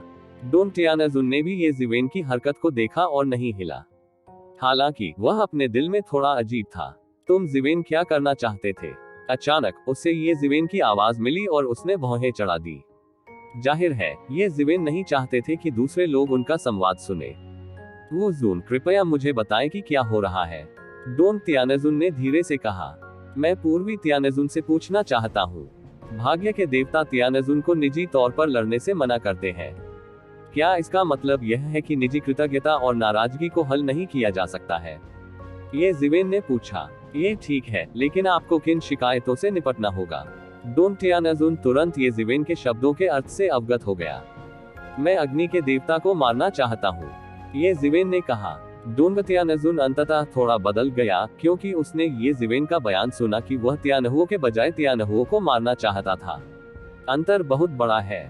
साथ ही उनका ये भी स्पष्ट कहना था कि एक बार जब वह इस कदम पर पहुंच गए तो उन्हें डर था कि समस्या बहुत बड़ी होगी। भले ही दो स्वर्गीय स्वामी अच्छे नहीं थे, वे शायद ही कभी जीवन और मृत्यु के बिंदु तक विकसित होंगे, क्योंकि हर कोई जानता था कि इसकी बहुत कीमत होगी। यदि उन्हें नहीं मारा जा सका तो उन्हें असफल पक्ष का दुखद बदला भुगतना होगा। ये जिवेन और तियानदाओ संप्रदाय के सर्वोच्च नेता की तरह है। पहले दोनों पक्षों के बीच जीवन और मृत्यु थी, लेकिन उन्होंने इसे अपनी मध्यस्थता के तहत हल कर लिया। हालांकि अभी भी कुछ शत्रुता है, ये जीवन और मृत्यु के संबंध के बारे में बात नहीं कर सकता। लेकिन एक बार जब उसके मन में ऐसा विचार आया, तो स्वर्गीय गुरु के मन की दृढ़ता के साथ उसे डर था कि उसके पास वास्तव में जीवन और मृत्यु का युद्ध होगा। क्या तुम्हारे बीच आराम की कोई गुंजाइश नहीं है? डोन तियानजुन ने जल्दी से पूछा। वह तियानहुओ भगवान की ताकत के बारे में बहुत स्पष्ट है। हालांकि तियानगुआन की डकैती के कारण पुराने ताकतवरों के बीच की ताकत कम हो गई है, लेकिन इसकी तुलना ये जिवेन जैसे उभरते सितारे से नहीं की जा सकती। अब उसके विरुद्ध एकमात्र वास्तविक हारने वाला तुम जिवेन होगे। ये जिवेन भी अब उनके खेमे की अहम सदस्य है। वह स्वाभाविक रूप से नहीं चाहता कि ये शिवेन यहाँ हारे। उस स्थिति में यह मध्य स्वर्ग पर चढ़ने की उसकी योजना में एक बड़ी बाधा होगी। आराम के लिए कोई जगह नहीं है। जब वह पास छोड़ देगा तो वह मुझे भी मार डालेगा। अब हम सिर्फ ये देखेंगे कि पहला शॉट कौन लेता है, ये जिवेन ने बेहोश होकर कहा। उसने स्पष्ट रूप से देखा कि तियानहुओ भगवान उसे कभी जाने नहीं देंगे, लेकिन तियानहुओ भगवान को नहीं पता था कि उसका दृढ़ संकल्प उससे कमतर नहीं था। उस स्थिति में चलो इसे करते हैं। एकमात्र समस्या नान तियानजुन है, लेकिन मैं नान तियानजुन को गुप्त रूप से पकड़ने में आपकी मदद कर सकता हूँ। आपको शीघ्र निर्णय लेना चाहिए। यदि आप कुछ नहीं कर सकते तो इसे मजबूर मत करो। डोन तियानजुन ने फिर भी अपना मुंह खोला और कहा, यह सिर्फ मेरे कार्य की कीमत है। इस बार आपको लोगों को बचाने के लिए सृजन के मार्ग पर जाने का इनाम नहीं मिलेगा। अच्छा ऐसा है। ये जिवेन स्वाभाविक रूप से सहमत थे कि वह पहले जिस चीज के बारे में सबसे अधिक चिंतित थे वह नान तियानजुन था। हालांकि उसे तियानहुओ शिनजुन के साथ व्यक्तिगत शिकायत थी। आखिरकार ये दक्षिणी क्षेत्र के क्षेत्र में एक जंगली कृत्य था। अब नान तियानजुन को पकड़ने के लिए डोन तियानजुन की मदद से उसकी मूल चिंताएं दूर हो गई हैं। जहां तक डोन तियानजुन द्वारा बताए गए इनाम की बात है, उसे कोई परवाह नहीं है। स्वर्गीय अग्नि के देवता की हत्या की तुलना में ये कुछ भी नहीं है। अकेले जाने दें, उससे वास्तव में सृष्टि के ईश्वर के उज्जवल पक्ष से बहुत सारे पुरस्कार मिले हैं, जो बिल्कुल भी नहीं है। आपकी मदद के लिए आपको धन्यवाद। ये जिवेन ने अपना हाथ आगे बढ़ाया। कुछ नहीं, लेकिन इसके खत्म होने के बाद आपको अपने आप को युद्ध के मैदान में समर्पित कर देना चाहिए। पूर्वी तियानजुन रोड। हाँ, जब वे बात कर रहे थे तो कई अन्य स्वर्गीय स्वामी जो सृष्टि के ईश्वर पर प्रभुत्व रखते थे, वे भी एक के बाद एक स्वर्गीय सभा में आए। ये देखकर कि कई प्रमुख स्वामी आ गए हैं, सभी लोग अपने अपने स्थान पर लौट आए हैं। हर कोई जानता है कि असली सम्मेलन शुरू होने वाला है। ये जिवेन ने अपने सिंहासन पर बैठे स्वर्गीय देवताओं पर नजर डाली और जल्द ही धुंधला हो गया। पूरी सभा को अलग अलग क्षेत्रों के अनुसार 5 बड़े टुकड़ों में विभाजित किया गया था, और लोग अपनी दूरी और रिश्तेदारों के अनुसार अलग अलग थे। क्योंकि ऐसा कोई नेता नहीं है जो सृजन राजवंश के देवता के बारे में जनता को पूरी तरह आश्वस्त कर सके। दक्षिण पूर्व और उत्तर पश्चिम में 4 स्वर्गीय स्वामी मूल रूप से बैठक की अध्यक्षता कर रहे हैं। यहाँ तक कि अंतरिक्ष काल के स्वर्गीय प्रभुओं को भी उस स्थान पर बोलने का इतना अधिकार नहीं है जहाँ बड़ी संख्या में पुराने योग्य स्वर्गीय प्रभु हों। ताकत बहुत महत्वपूर्ण है, लेकिन कुछ हद तक वरिष्ठता भी बहुत महत्वपूर्ण है। अकेले रहने दें, अंतरिक्ष समय आकाश की ताकत का आपके स्वर्गीय प्रभुओं के सामने कोई फायदा नहीं हो सकता है। 4 स्वर्गीय जूनों में से उन्होंने दक्षिण स्वर्गीय जून और पूर्व स्वर्गीय जून को देखा है। बेशक ये कहने की जरूरत नहीं है कि उत्तरी स्वर्गीय जून एक मध्यम आयु वर्ग का व्यक्ति है जो मजबूत और पतला दिखता है, उसके चेहरे पर कुछ ठंडी ठंड है। ये जिवेन को आश्चर्य हुआ। शी तियानजुन वास्तव में एक महिला थी जिसने बैंगनी रंग का वस्त्र पहना था, पतला, अवतल उत्तल उत्कृष्ट चेहरे की विशेषताएं, लेकिन उसकी आंखें रत्नों की एक जोड़ी की तरह थी जो सामान्य आंखों से अलग थी। शी तियानजुन के सफेद चेहरे पर एक गर्म मुस्कान है। वह पड़ोस की लड़की की तरह मुस्कुराता है, लेकिन कोई भी उसे कम आंकने की हिम्मत नहीं करता। हर कोई जानता है कि उनका चरित्र कितना मजबूत है। पश्चिमी क्षेत्र भी सीधे तौर पर बाहरी क्षेत्रों के एक पक्ष के हमले का सामना कर रहे हैं। यदि शी तियानजुन पर्याप्त मजबूत नहीं है, तो वह दूसरे पक्ष की सुरक्षा कैसे सुनिश्चित कर सकती है? उसकी ताकत भी कई तियानजुन के बीच सबसे शक्तिशाली में से एक है। ये 4 लोग सृष्टि के ईश्वर के 4 सबसे शक्तिशाली लोग हैं और वास्तविक स्वामी भी हैं। देवियों और सज्जनों, मुझे लगता है कि इस बार सभी को बुलाने के उद्देश्य से सभी को कुछ बातें ध्यान में रखनी चाहिए। इस समय नांटियन जून रुक गया। उसने तुरंत कहा, हमने कठिन चीजों के बारे में सुना है, लेकिन मैं जानना चाहता हूँ कि हमें किस तरह की चीजों पर ध्यान केंद्रित करना है। इस समय स्वर्ग की एक मूर्ति ने अपना मुंह खोला और सीधे लोगों से पूछा कि वे क्या जानना चाहते हैं। हाँ, जहाँ तक मुझे पता है, युद्ध के मैदान में हमेशा कई विशेषज्ञ तैनात रहे हैं। ये रोटेशन का समय नहीं है, किसी ने पूछा। ये जिवेन ने थोड़ा सिर हिलाया। इस दौरान उन्होंने जान जून से युद्ध क्षेत्र के बारे में भी बहुत सारी जानकारी ली। युद्ध क्षेत्र उस वर्ष सृष्टि के सम्राट द्वारा खोला गया युद्ध क्षेत्र है। यह विभिन्न प्राचीन युगों के आक्रमण का विरोध करने वाली पहली पंक्ति है। सृष्टि के देव राजवंश और अनेक लोग शांति बनाए रख सकते हैं, क्योंकि प्राचीन युद्ध क्षेत्र की नाकाबंदी को तोड़कर सृष्टि की दुनिया पर आक्रमण नहीं कर सकता है। हालांकि ये स्थिति पूर्ण नहीं है। उस वर्ष सृष्टि के देवता के गायब होने के बाद जिस प्राचीन युग को खबर मिली, उसने एक छापे की योजना बनाई, सीधे सृष्टि के देवता को मार डाला और तुरंत खून की नदी बहा दी। सृष्टि या आउटलैंड के देवता की परवाह किए बिना ये प्राचीन युग, आप जिधर से गुजरे वहां मुर्गियां और कुत्ते नहीं हैं, क्योंकि वे कबूतरों और मैकपियों के घोंसले पर कब्जा करना चाहते हैं और इस युग के स्वर्ग और पृथ्वी पर कब्जा करना चाहते हैं। सृष्टि के देवता और आउटलैंड दोनों उनके लिए बाधाएं हैं, और उन सभी को मारना सबसे फायदेमंद है। आखिरकार लड़ाई सृष्टि के देवता को पूरी तरह से निगलने में विफल रही, क्योंकि आउटलैंड में स्वर्गीय राजाओं ने भी मदद की, स्वर्ग के रास्ते के दमन के साथ मिलकर, और अंततः उन प्राचीन युगों का मुकाबला किया। लेकिन वह समय था, इसने सृजन जगत को पूरी तरह से स्तब्ध कर दिया और सभी को बता दिया कि भले ही सृजन देव राजवंश और आउटलैंड के प्राणियों के बीच समझौते की अभी भी गुंजाइश है, लेकिन उन प्राचीन युगों के साथ समझौते की कोई गुंजाइश नहीं है, क्योंकि यह जीवन और मृत्यु का युद्ध है। और कुछ अधिक दूरदृष्टि वाले लोगों ने ये भी सोचा है कि युग के फूटने के बाद वे कहां जाएंगे।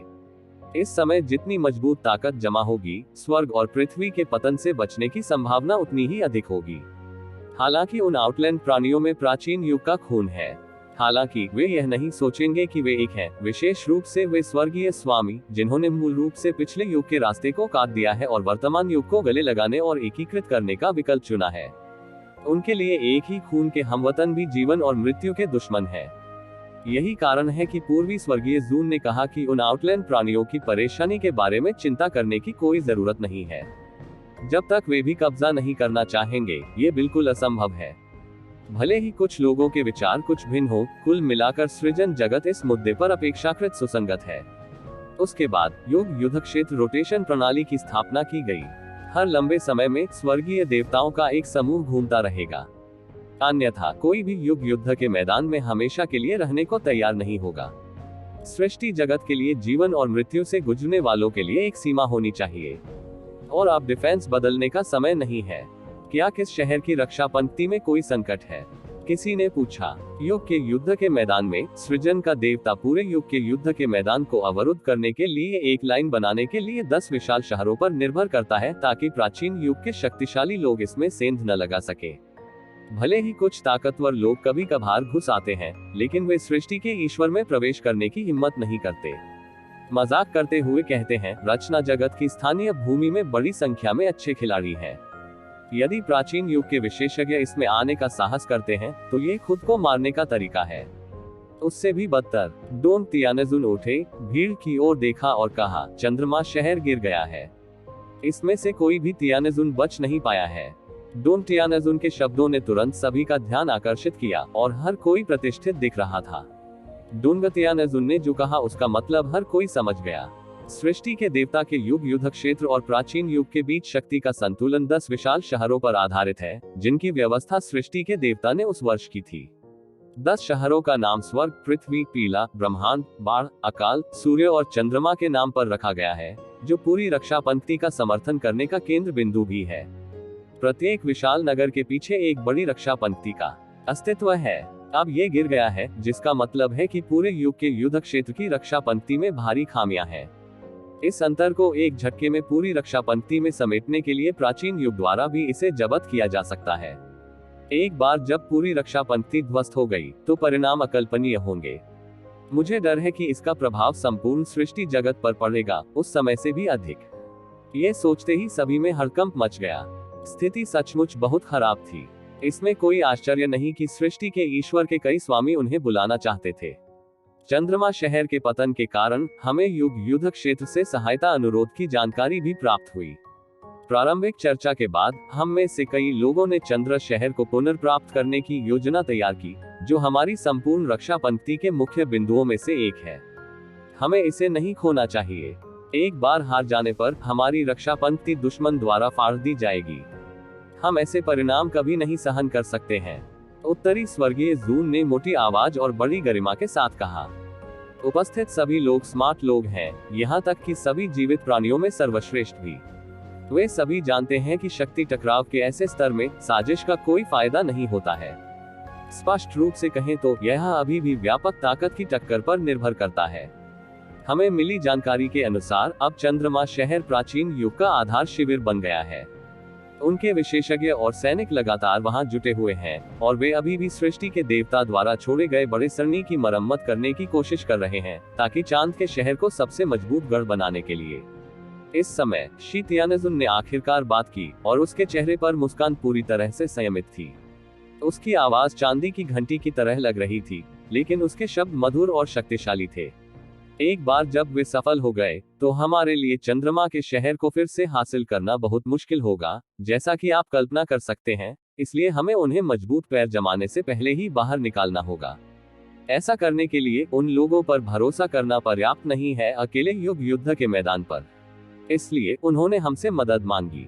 हमारी चर्चा के बाद कुछ लोगों को छोड़कर बाकी सभी पीछे रह गए। हम सभी को अपने अपने परिवारों और धर्मों की सेना को इकट्ठा करने की जरूरत है। ये हमारे रचना संसार से जुड़ी एक प्रमुख घटना है। नहीं किसी को इससे बचने की अनुमति है। ये जिवेन ने शी तियानेजुन के शब्दों को सुना और अपने दिल में समझा कि सृष्टि के भगवान के लिए हजारों दिनों के लिए सेना जुटाने का समय आ गया है। सप्ताह के दिनों में कुछ छोटी छोटी हरकतों के साथ सृष्टि का भगवान एक आंख खोलता और बंद करता और इसे सहन करता। हालांकि अगर कोई इस मुद्दे पर कुछ भी कहने की हिम्मत करता है, तो इसका वर्णन करने के लिए केवल कुछ शब्द हैं। पूरी दुनिया इसे मार डालेगी। कई स्वर्गीय स्वामी स्पष्ट रूप से इस सत्य को समझते हैं, इसलिए कोई भी इस मुद्दे पर आपत्ति नहीं उठाता है। लेकिन कौन रहता है और कौन जाता है, इस पर कुछ मतभेद हैं। हालांकि ये मतभेद बिल्कुल भी नहीं है। यदि वे शांतिकाल में हैं, तो वे एक दूसरे के साथ विवाद कर सकते हैं। हालांकि इस बार परिवर्तन कई स्वर्गीय गुरुओं के बीच एक प्रतियोगिता है और मध्य स्वर्गीय गुरु के लिए प्रतिस्पर्धा है। इस युद्ध में भारी लाभ हासिल करने के लिए, ताकि निस्संदेह मध्य तियानेजुन बन सके, कई तियानेजुन अपने अपने शिविर और टीमें लेकर जाएंगे।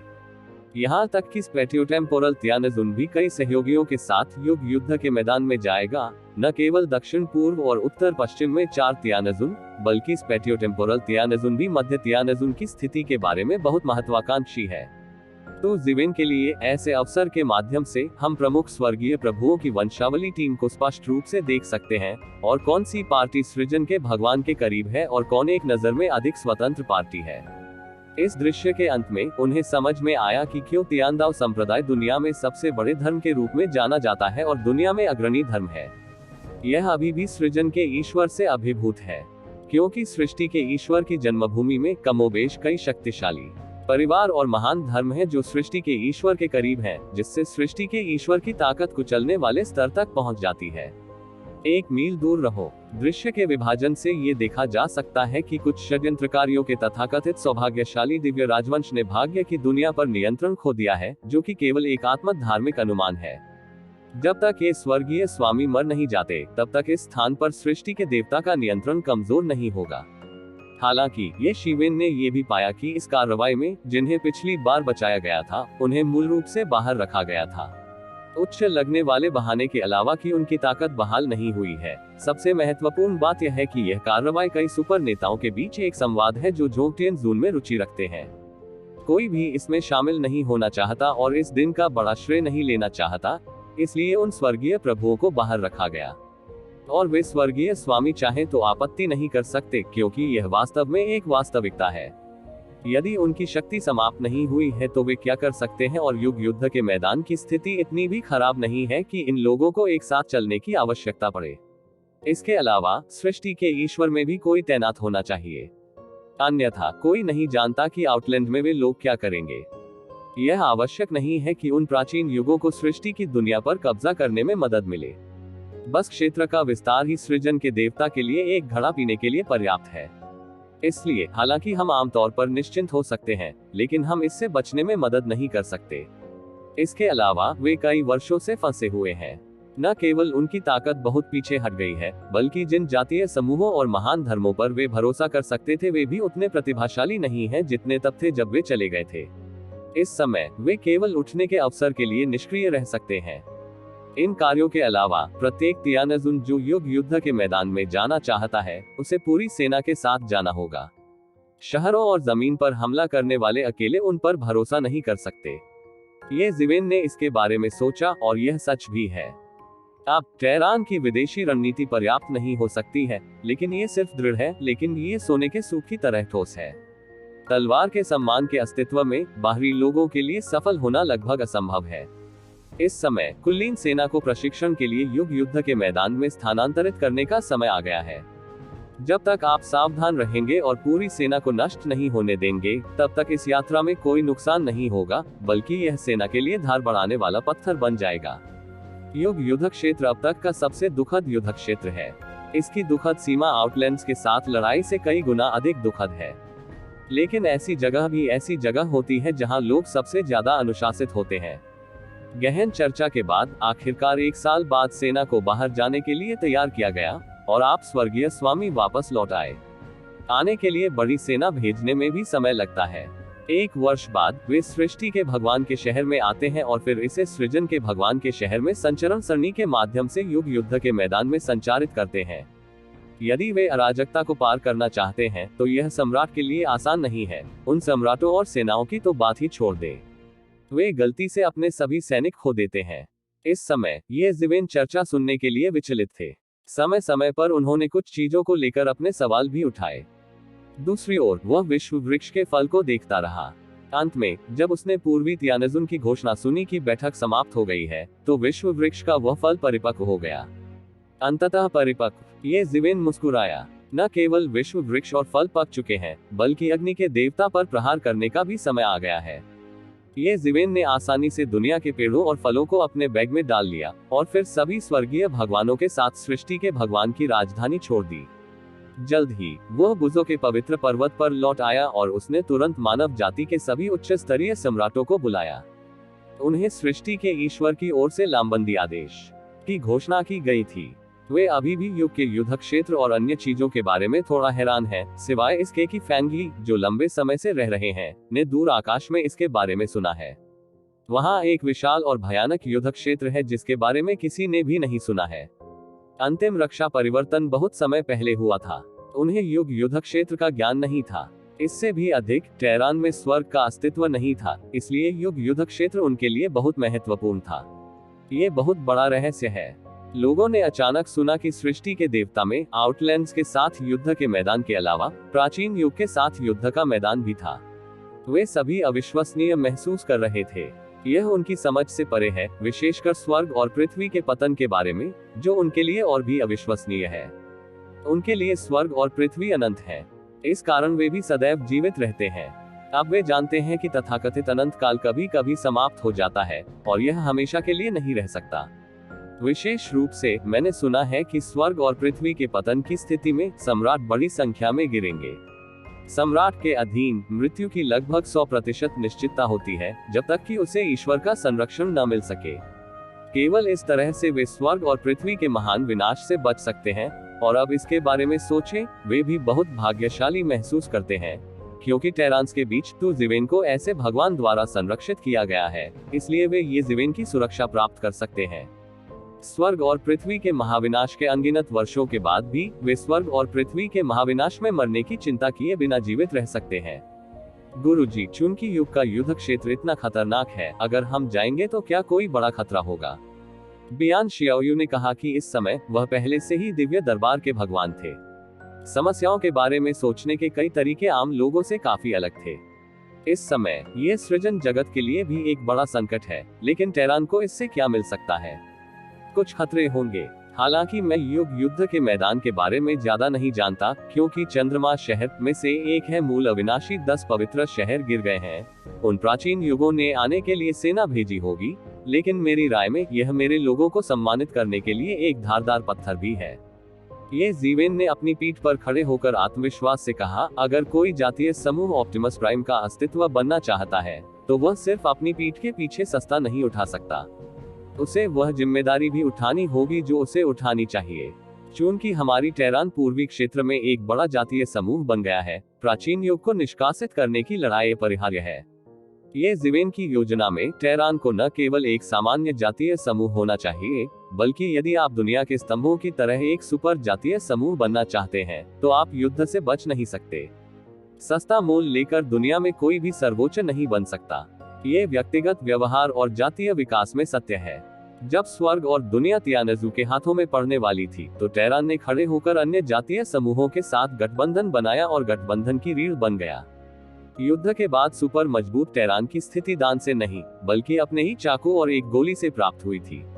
सृष्टि के दायरे में सृष्टि के देवता राजवंश के नेता किसी की भिक्षा पर निर्भर नहीं थे, बल्कि सृष्टि के देवता के नेतृत्व में नदियों और पहाड़ों पर गोली चलाई गई थी। यदि सृजन जगत में टेरांस ऊपर उठना चाहते हैं, तो वे अपनी सुरक्षा पर भरोसा नहीं कर सकते। वास्तविक उपलब्धियों के बिना जनता को कौन समझा सकता है? इसके अलावा ये हमारे परिवार को आगे बढ़ाने का भी एक अच्छा अवसर है, इसलिए मैंने इसके बारे में सोचा। अपने अंतिम निर्णय के बाद मैं युद्ध में शामिल होने के लिए सबसे विशिष्ट सेना भेजूंगा। इस बार 3 सम्राट होंगे जो मेरे पीछे आएंगे। सेना प्रमुख पहला चंद्रमा सम्राट, मानव सम्राट और ज़ेंटियन वज्र सम्राट है। आप तीनों मेरे साथ युग युद्ध के मैदान में जाएंगे और बाकी रहेंगे। ये जीवेन ने जल्द ही एक निर्णय लिया और अन्य लोग तुरंत सहमत हो गए। ये पहली बार था कि टेरान और कोर के रूप में टेरान के साथ सेनाओं के गठबंधन ने युग युद्ध के मैदान पर युद्ध में भाग लिया, और उनके पास ज्यादा अनुभव नहीं था। ये जीवेन के स्वाभाविक रूप से अपने विचार हैं। ये टेरान के नाम पर लड़ना है। उसके अलावा जो टेरान में सबसे मजबूत है, मानव सम्राट टेरान के नेता के रूप में स्वाभाविक रूप से युद्ध में भाग लेना पड़ता है। बियान शियाओयू ने अभी अभी सम्राट के दायरे में कदम रखा है। हालांकि दायरे को स्थिर करने में समय लगता है, लेकिन यह अवसर दुर्लभ है। यह उसके लिए अपने क्षितिज को व्यापक बनाने और अपने शरीर को निखारने का भी एक अवसर है। एक और बात ज़ेंटियन थंडर सम्राट को लेना है। उसका जीवन ये जीवेन के हाथों में है। स्वाभाविक रूप से वह उसके प्रति वफादार है और उसे टेरान के मुख्य शिविर के विशेषज्ञों में वर्गीकृत किया जा सकता है। इस बार उसे अपने अलावा एक सम्राट विशेषज्ञ की भी जरूरत है। बियान जियाओयू ने अभी अभी सम्राट के दायरे में प्रवेश किया है। यह सेना लेने के लिए काफी है, लेकिन दूसरों को रोकने के लिए ये काफी नहीं है। मानव सम्राट मानव जाति का प्रतिनिधि है। हालांकि उसकी अपनी ताकत केवल चौथे क्षेत्र का शिखर है, और वह अभी भी 5वें क्षेत्र में प्रवेश करने से थोड़ा पीछे है। ये जीवेन उसे इस उम्मीद में वहां ले गए कि वह युग युद्ध के मैदान में आगे बढ़ सके और 5वें क्षेत्र में प्रवेश कर सके। दोनों की ताकत कम है, इसलिए उसे नेतृत्व करने के लिए एक ऐसे व्यक्ति की जरूरत है जो शहर में रह सके। हालांकि ज़ेंटियन लेहुआंग अभी भी थोड़ा अपर्याप्त है, उसके पास 8वें क्षेत्र की खेती भी है। वह नौवें क्षेत्र में प्रवेश करने से केवल एक कदम दूर है और मुश्किल से इस महत्वपूर्ण कार्य को करने में सक्षम है। ये टेरान कैंप को कम बदसूरत बनाने के लिए भी है। ये सचमुच असहाय है। टेरान विरासत बहुत अपर्याप्त है। अन्यथा आप नौवें क्षेत्र के 2 या 3 सम्राटों को जाने के लिए भेज सकते हैं, लेकिन ये काफी है। सबसे अहम बात उनके प्रदर्शन पर निर्भर करती है। जहां तक ज़ेंटिन लेहुआंग, रिनहुआंग और बियान जियाओयू का सवाल है, वे केवल गौण हैं। मास्टर, क्या हम इस बार मुख्य शक्ति के रूप में जा रहे हैं? बियान शियाओयू ने पूछा। यह मुख्य बल का एक हिस्सा है। हमारे अलावा युद्ध के मैदान पर तैनात अन्य शहरों के विशेषज्ञ भी बड़ी संख्या में विशेषज्ञ भेजेंगे। पूरी रक्षा पंक्ति सृजन जगत की सुरक्षा से संबंधित है। हो सकता है कोई नुकसान नहीं, और पूरी रक्षा पंक्ति का सुरक्षा ध्यान 10 दिव्य शहरों पर है, इसलिए हमें इसे वापस लेना होगा। ये ज़िवेन ने सिर हिलाया और कहा। सभी ने एक के बाद एक सिर हिलाया। वे सभी प्रतिभाशाली जादूगर थे जो कभी नहीं भूलते। वे सभी सैन्य व्यवस्था के तरीके को अच्छी तरह से जानते थे और उनके पास बहुत रणनीतिक दृष्टि थी। स्वाभाविक रूप से वे समझ गए कि रक्षा पंक्ति में खामियों का क्या खतरनाक मतलब है। ठीक है, आप सभी नीचे जाएं और सेनाएं भेजें। मैं केवल सम्राटों के लिए उम्मीदवारों का निर्धारण करने के लिए जिम्मेदार हूँ। जहां तक दूसरों की बात है, आप अपनी सेनाएं स्वयं चुनते हैं और सबसे विशिष्ट सेनाएं चुनना सुनिश्चित करें। ये ज़िवेन ने कहा कि उन्होंने कभी निचली चीजों में हस्तक्षेप नहीं किया। यहाँ अचानक इस समय पूरा टेरान पहाड़ के ऊपर और नीचे एक भयानक दबाव में डूबा हुआ था, और सभी ने एक के बाद एक अपनी दिव्य चेतना प्रकट की। ये ज़िवेन ने अचानक अपनी आंखें खोली। ये धमकी उसके लिए बहुत परिचित थी।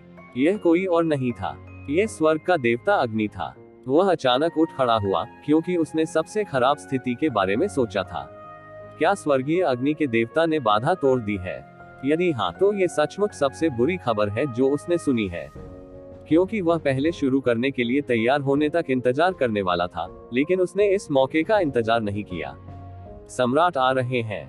लगभग तुरंत ही दिव्य दरबार में एकत्रित सभी सम्राटों ने एक साथ प्रतिक्रिया व्यक्त की। इतना भयानक दबाव सम्राट के अलावा किसी पर नहीं हो सकता था, क्योंकि उन्हें एक बार तो ज़िवेन से लगा था कि यह इस तरह था कि वे उस भयानक दबाव को कुचल सकते थे जिससे लड़ने की उनके पास कोई शक्ति नहीं थी। अकेले इस तरह के दबाव से कुछ ही सम्राट मुक्त हो सकते हैं। सम्राट से लड़ने की बात तो दूर की बात है। संपूर्ण ईश्वरीय दरबार में सम्राटों के लिए भागदौड़ करना व्यर्थ है। हर कोई ये ज़िवेन नहीं है। सम्राट के राज्य में सम्राट को मारना एक चमत्कार है। इसके चमत्कारिक होने का कारण यह है कि इसमें वे विशेषताएं नहीं हैं जिनकी नकल की जा सके। हालांकि तो ज़िवेन को जल्द ही महसूस हुआ कि उत्पीड़न की कोई जबरदस्त भावना नहीं थी। चूंकि वह मरना चाहता है, मैं मौत को दफनाने के लिए कोई जगह नहीं दूंगा। ये ज़िवेन ने कहा। मैं उसे मारने का कारण ढूंढना चाहता था। अब वह दरवाजे पर घुसने की हिम्मत कर रहा है, इसलिए मुझे कोई बहाना नहीं बनाना पड़ेगा। वह मर चुका है। भीड़ ने ये ज़िवेन की ओर देखा। ऐसा लग रहा था कि यह आदमी तो ज़िवेन के लिए आया था, और उन्होंने ये ज़िवेन को इसका उल्लेख कभी नहीं सुना था। वास्तव में ऐसे भयानक भगवान को नाराज किया। ये ज़िवेन बस हल्के से मुस्कुराए। उन्होंने कुछ भी स्पष्ट नहीं किया। उस समय वह सिर्फ एक सम्राट थे। यदि वे जानते थे कि उन्होंने भगवान को नाराज किया है, तो इसमें कोई संदेह नहीं था कि इससे लोगों पर अनावश्यक दबाव पड़ेगा। और भगवान को नाराज करने के लिए तैयारी करने के लिए कुछ भी नहीं है, क्योंकि कोई भी तैयारी बेकार है। बादशाह के सामने बादशाह की कोई भी तैयारी बेमानी है। सभी लोगों को दिव्य ज्ञान मिल गया। अचानक एक बड़ा सा हाथ अचानक नीचे गिर गया। एक पल में लोगों को लगा कि पूरा आकाश अंतहीन दरारों की तरह फट गया। केंद्र के रूप में बड़े हाथ के साथ 10,000 मील के दायरे में अंतरिक्ष पूरी तरह से ध्वस्त हो गया। इससे भी भयानक दृश्य घटित हुआ। इतना ही नहीं, अंतरिक्ष भी ध्वस्त हो गया। यहाँ तक कि कानून भी सामने आए और फिर एक एक कर सबके सामने तोड़े गए। इस भयानक मंजर ने हर किसी को सुन्न कर दिया। अचानक इस समय तो ज़िवेन का शरीर रंगीन रोशनी से जगमगा उठा। पूरे बुजो पर्वत की रक्षा करे जहां वह बड़ा हाथ गुजरा। वे अजेय हैं, लेकिन केवल जब वे रंगीन रोशनी में पड़ते हैं तो वे वास्तव में इंच दर इंच टूट जाते हैं, और गांव बिल्कुल भी प्रगति नहीं कर पाता है। पूरा टकराव शांत था और लोग थोड़ी सी भी आवाज नहीं सुन सके। हर इंच शक्ति एक सम्राट को मार सकती है, भले ही यह उनके जितना शक्तिशाली हो, लेकिन ऐसी शक्ति के सामने ये कुछ भी नहीं है। जब ऐसी टक्कर खत्म हो जाती है, जब शक्तिशाली ऊर्जा बाहर निकली, तो लोगों ने एक विशाल गर्जना सुनी, बिल्कुल एक ही समय में हजारों गड़गड़ाहट की तरह। इस टक्कर के सामने बुझोऊ पर्वत पर कई जीव कांपने लगे और घुटनों के बल जमीन पर गिर पड़े। जब उनकी नजर दोबारा पड़ी तो ये जीवेन गायब हो गए थे और बुजो के पवित्र पर्वत पर दिखाई दिए। ये जीवेन ने हरे रंग के कपड़े और लबादे पहने हुए थे। वह तेज हवा में शिकार कर रहा था और अपनी पीठ पर हाथ रखकर खड़ा था। वह अहंकारी भी था। ये वो जून है, ये वो जून है। बहुत से लोग जो अभी अभी डरे हुए थे बहुत खुश हुए और कहा कि उनकी जानकारी में टेरान योद्धा अजय है। अपने जन्म के बाद से वह कभी पराजित नहीं हुए। ये ताकत और भी अथाह है। इससे कोई फर्क नहीं पड़ता कि टेरान को किन कठिनाइयों का सामना करना पड़ता है, जब तक वह कोई कदम उठाता है यह एक आसान समाधान होना चाहिए। ये शीवेन की जीत के कारण ही लोगों का उन पर भरोसा भी बढ़ रहा है। फायदा यह है कि जब तक ये जीवेन का अजेय मिथक नहीं टूटेगा, मानव जाति का मनोबल बेहतर होता रहेगा। यहाँ तक कि अगर ये जीवेन उन्हें सृष्टि के भगवान के खिलाफ लड़ने का आदेश देते हैं तो भी वे कट्टरता से आगे बढ़ने का साहस करते हैं। लेकिन नुकसान यह है कि यदि ये जीवेन हार गए तो टेरान का मनोबल तेजी से गिर जाएगा। यह एक सामान्य बड़े परिवार की तरह एकजुट नहीं है। ये कहा जा सकता है कि यह मिश्रित है। ये जीवेन बस वहीं खड़ा रहा और सारे उन्माद को ठीक कर दिया ताकि यह उन्माद फैल न सके। बुजो पर्वत को नष्ट कर दिया और तियानजुन से संबंधित अपनी अद्भुत ताकत दिखाते हुए सीधे अदृश्य में गायब हो गया। यहाँ तक कि सम्राट भी इस उन्माद का सामना नहीं कर सके। उसने बस अपना हाथ उठाया और आसानी से उसे नष्ट कर दिया। बाहर आओ स्वर्गीय अग्नि देवता, मुझे पता है कि तुम यही हो। छिपना जारी रखो। क्या ये दिलचस्प है? ये जीवेन ने हल्के से अपना मुंह खोला और दो आंखें स्टील के चाकू की तरह सीधे अंतरिक्ष में घुस गईं। गुंजन गुंजन, एक ठंडी और हिंसक आवाज आई और एक उग्र लाल आकृति सीधे शून्य से बाहर आई। लेकिन वह कौन थी? दूर से ये जीवेन का सामना करने पर गति में गिरावट नहीं आई और भी अधिक हिंसक और अधिक उल्लेखनीय लग रहा था। अतीत को दूर से देखने पर यह भ्रम होता था कि लोगों को एक बड़े दिन का सामना करने जैसा महसूस होगा, लेकिन ये बड़े दिन तियानजुन के समान नहीं था। उन्होंने जो अभ्यास किया वह सूर्य से संबंधित कानून था, लेकिन एक भावना थी कि लौ चरम सीमा तक जल गई और सूर्य में बदल गई। बुजो पर्वत पर कई सम्राटों के चेहरे पर चिंता के भाव दिखे, क्योंकि वे आम लोगों की तुलना में बहुत अधिक जानते हैं। तियानहुओ शेनेजुन एक पुराना तियानजुन है जिसने कई वर्षों तक तियानजुन हासिल किया है। इसके विपरीत ये जीवेन सिर्फ एक नवागंतुक है जिसने तियानजुन हासिल किया है। दोनों पक्षों के बीच कोई तुलना नहीं है। उनकी एक साथ तुलना कैसे की जा सकती है? हालांकि ये जीवेन सम्राटों के बीच अजेय है और शायद ही किसी दुश्मन से मिलता है, लेकिन स्वर्गीय राजाओं के बीच वह एक सच्चा नवागंतुक है। क्या वह वास्तव में ऐसे शक्तिशाली और बुरे स्वर्गीय भगवान से निपट सकता है? ऐसा नहीं है कि उन्हें ये जीवेन पर पर्याप्त भरोसा नहीं है, लेकिन जितना अधिक वे जानते हैं उतना ही अधिक वे इन बुरे तियानजुन के आतंक को महसूस करते हैं। ये जीवेन के बारे में उनकी समझ अभी भी तियानजुन के दायरे में प्रवेश करने के स्तर पर है। स्वयं की रक्षा करने में सक्षम होना अच्छी बात है। ये जीवेन ने अपने चेहरे पर व्यंग्य के साथ स्वर्गीय अग्नि देवता की ओर देखा और कहा, क्या आप दरवाजा बंद नहीं कर रहे हैं? स्वर्गीय मार्ग को तोड़ने से पहले आप बाहर हैं। ये जीवेन के उपहास के सामने स्वर्गीय अग्नि के देवता ने उसके चेहरे पर एक प्रकार की अत्याचारी मुस्कान ला दी। मैंने अपना मन बदल लिया। जब मैंने तुम्हें अपनी ओर से देखा तो मैंने अपना मन बदल लिया। तुम्हारी धमकी बहुत बड़ी है। ये केवल है 10,000 वर्ष। आप कुछ थे, मैं आपको एक ही हिस्से से कुचल सकता हूँ। हालांकि अब आप स्वर्ग के रास्ते का फल प्राप्त कर सकते हैं। यह एक चमत्कार है। स्वर्गीय अग्नि देवता ये जीवेन की उपलब्धियों को कम नहीं आंकते, क्योंकि यह उनके लिए आवश्यक नहीं है। इसके विपरीत जितना अधिक वह इन 10,000 वर्षों में ये जीवेन की उपलब्धियों की पुष्टि करता है, उसकी हत्या के इरादे को दबाना उतना ही कठिन होता है। अपने अलगाव के बाद जिस स्थिति से वह उभरा, उससे उसे बड़े खतरे का एहसास हुआ। खतरे की यह भावना हवा से आई थी, लेकिन वह ऐसे अंतर्ज्ञान में विश्वास करता था। इसके अलावा ये जीवेन की विकास दर के साथ उन्होंने अब स्वर्ग के दायरे में कदम रखा है। ऐसे खतरे की अनुभूति निराधार नहीं है, बल्कि इसके वास्तविक प्रमाण है। उसका अंतर्ज्ञान उसे बताता है कि अगर उसने इस बार ये जीवेन को जाने दिया तो उसे भविष्य में इसका पछतावा होगा। चमत्कार, हाँ, जो मुझे सबसे ज्यादा पसंद है वह है तथाकथित चमत्कारों को मानना। स्वर्गीय अग्नि के देवता हंसे और उनका स्वर शीतलता और अहंकार से भरा था। आप डरे हुए हैं? ये जीवेन ने बस बेहोश होकर कहा। हाँ, मुझे डर है। यदि आप जैसे अस्थिर कारक जारी रहे तो परिणाम अकल्पनीय होंगे। तियानहुओ शेनेजुन इससे इनकार नहीं करते। अभ्यास के अपने चरण में वह पहले ही सीधे अपने मूल हृदय की ओर इशारा कर चुका है और स्वयं को धोखा देने के लिए तैयार नहीं है। इसके अलावा ये जीवेन की वर्तमान स्थिति में, चाहे वह इसे स्वीकार करे या न करे, यह उसके साथ बराबरी पर रहने के लिए पर्याप्त है। इसलिए उन्हें शर्म नहीं आई। जब तक वह ये जीवेन को मार सकता था, बाकी सब कुछ गौण था। यह अफसोस की बात है कि आप इतनी जल्दी आ गए, अन्यथा मुझे अब शेनहू पंत को मार देना चाहिए। ये जीवेन ने कहा कि उन्होंने कमजोरी नहीं दिखाई। वह अग्नि देवता के शब्दों में अत्यंत अहंकारी था, हालांकि वह किसी भी तरह से इच्छुक व्यक्ति नहीं था। तुम्हारा वास्तव में ऐसा इरादा है, इसलिए मुझे अंधेरे में एक बड़ा खतरा महसूस हो सकता है, लेकिन इससे कोई फर्क नहीं पड़ता। हालांकि तुम्हें काटने से कुछ हाथ और पैर बर्बाद हो जाएंगे, तुम्हें काटने के बाद मुझे अब इसकी चिंता नहीं होगी। ब्रेकिंग स्वर्ग पास लगभग 100% है, आकाश के अग्निदेव ने और अधिक उदासीन होकर कहा। ये जीवेन की अपनी योजना है और तियानहुओ शेनेजुन की स्वाभाविक रूप से अपनी योजना है। समय के साथ ये जीवेन, जो लगातार सफलताएं हासिल कर रहा है, वास्तव में उसके दिल में एक राक्षस बन गया है। अब जब तक तो जीवेन का समाधान हो जाता है, वह फिर से चौथे दायरे में भागना चाहता है। ये सिर्फ विरोधी हाथों के बीच का मामला है। यदि हम ये जीवेन को नहीं मारते हैं, तो हमें नहीं पता कि इस पास को तोड़ने में कितना समय लगेगा।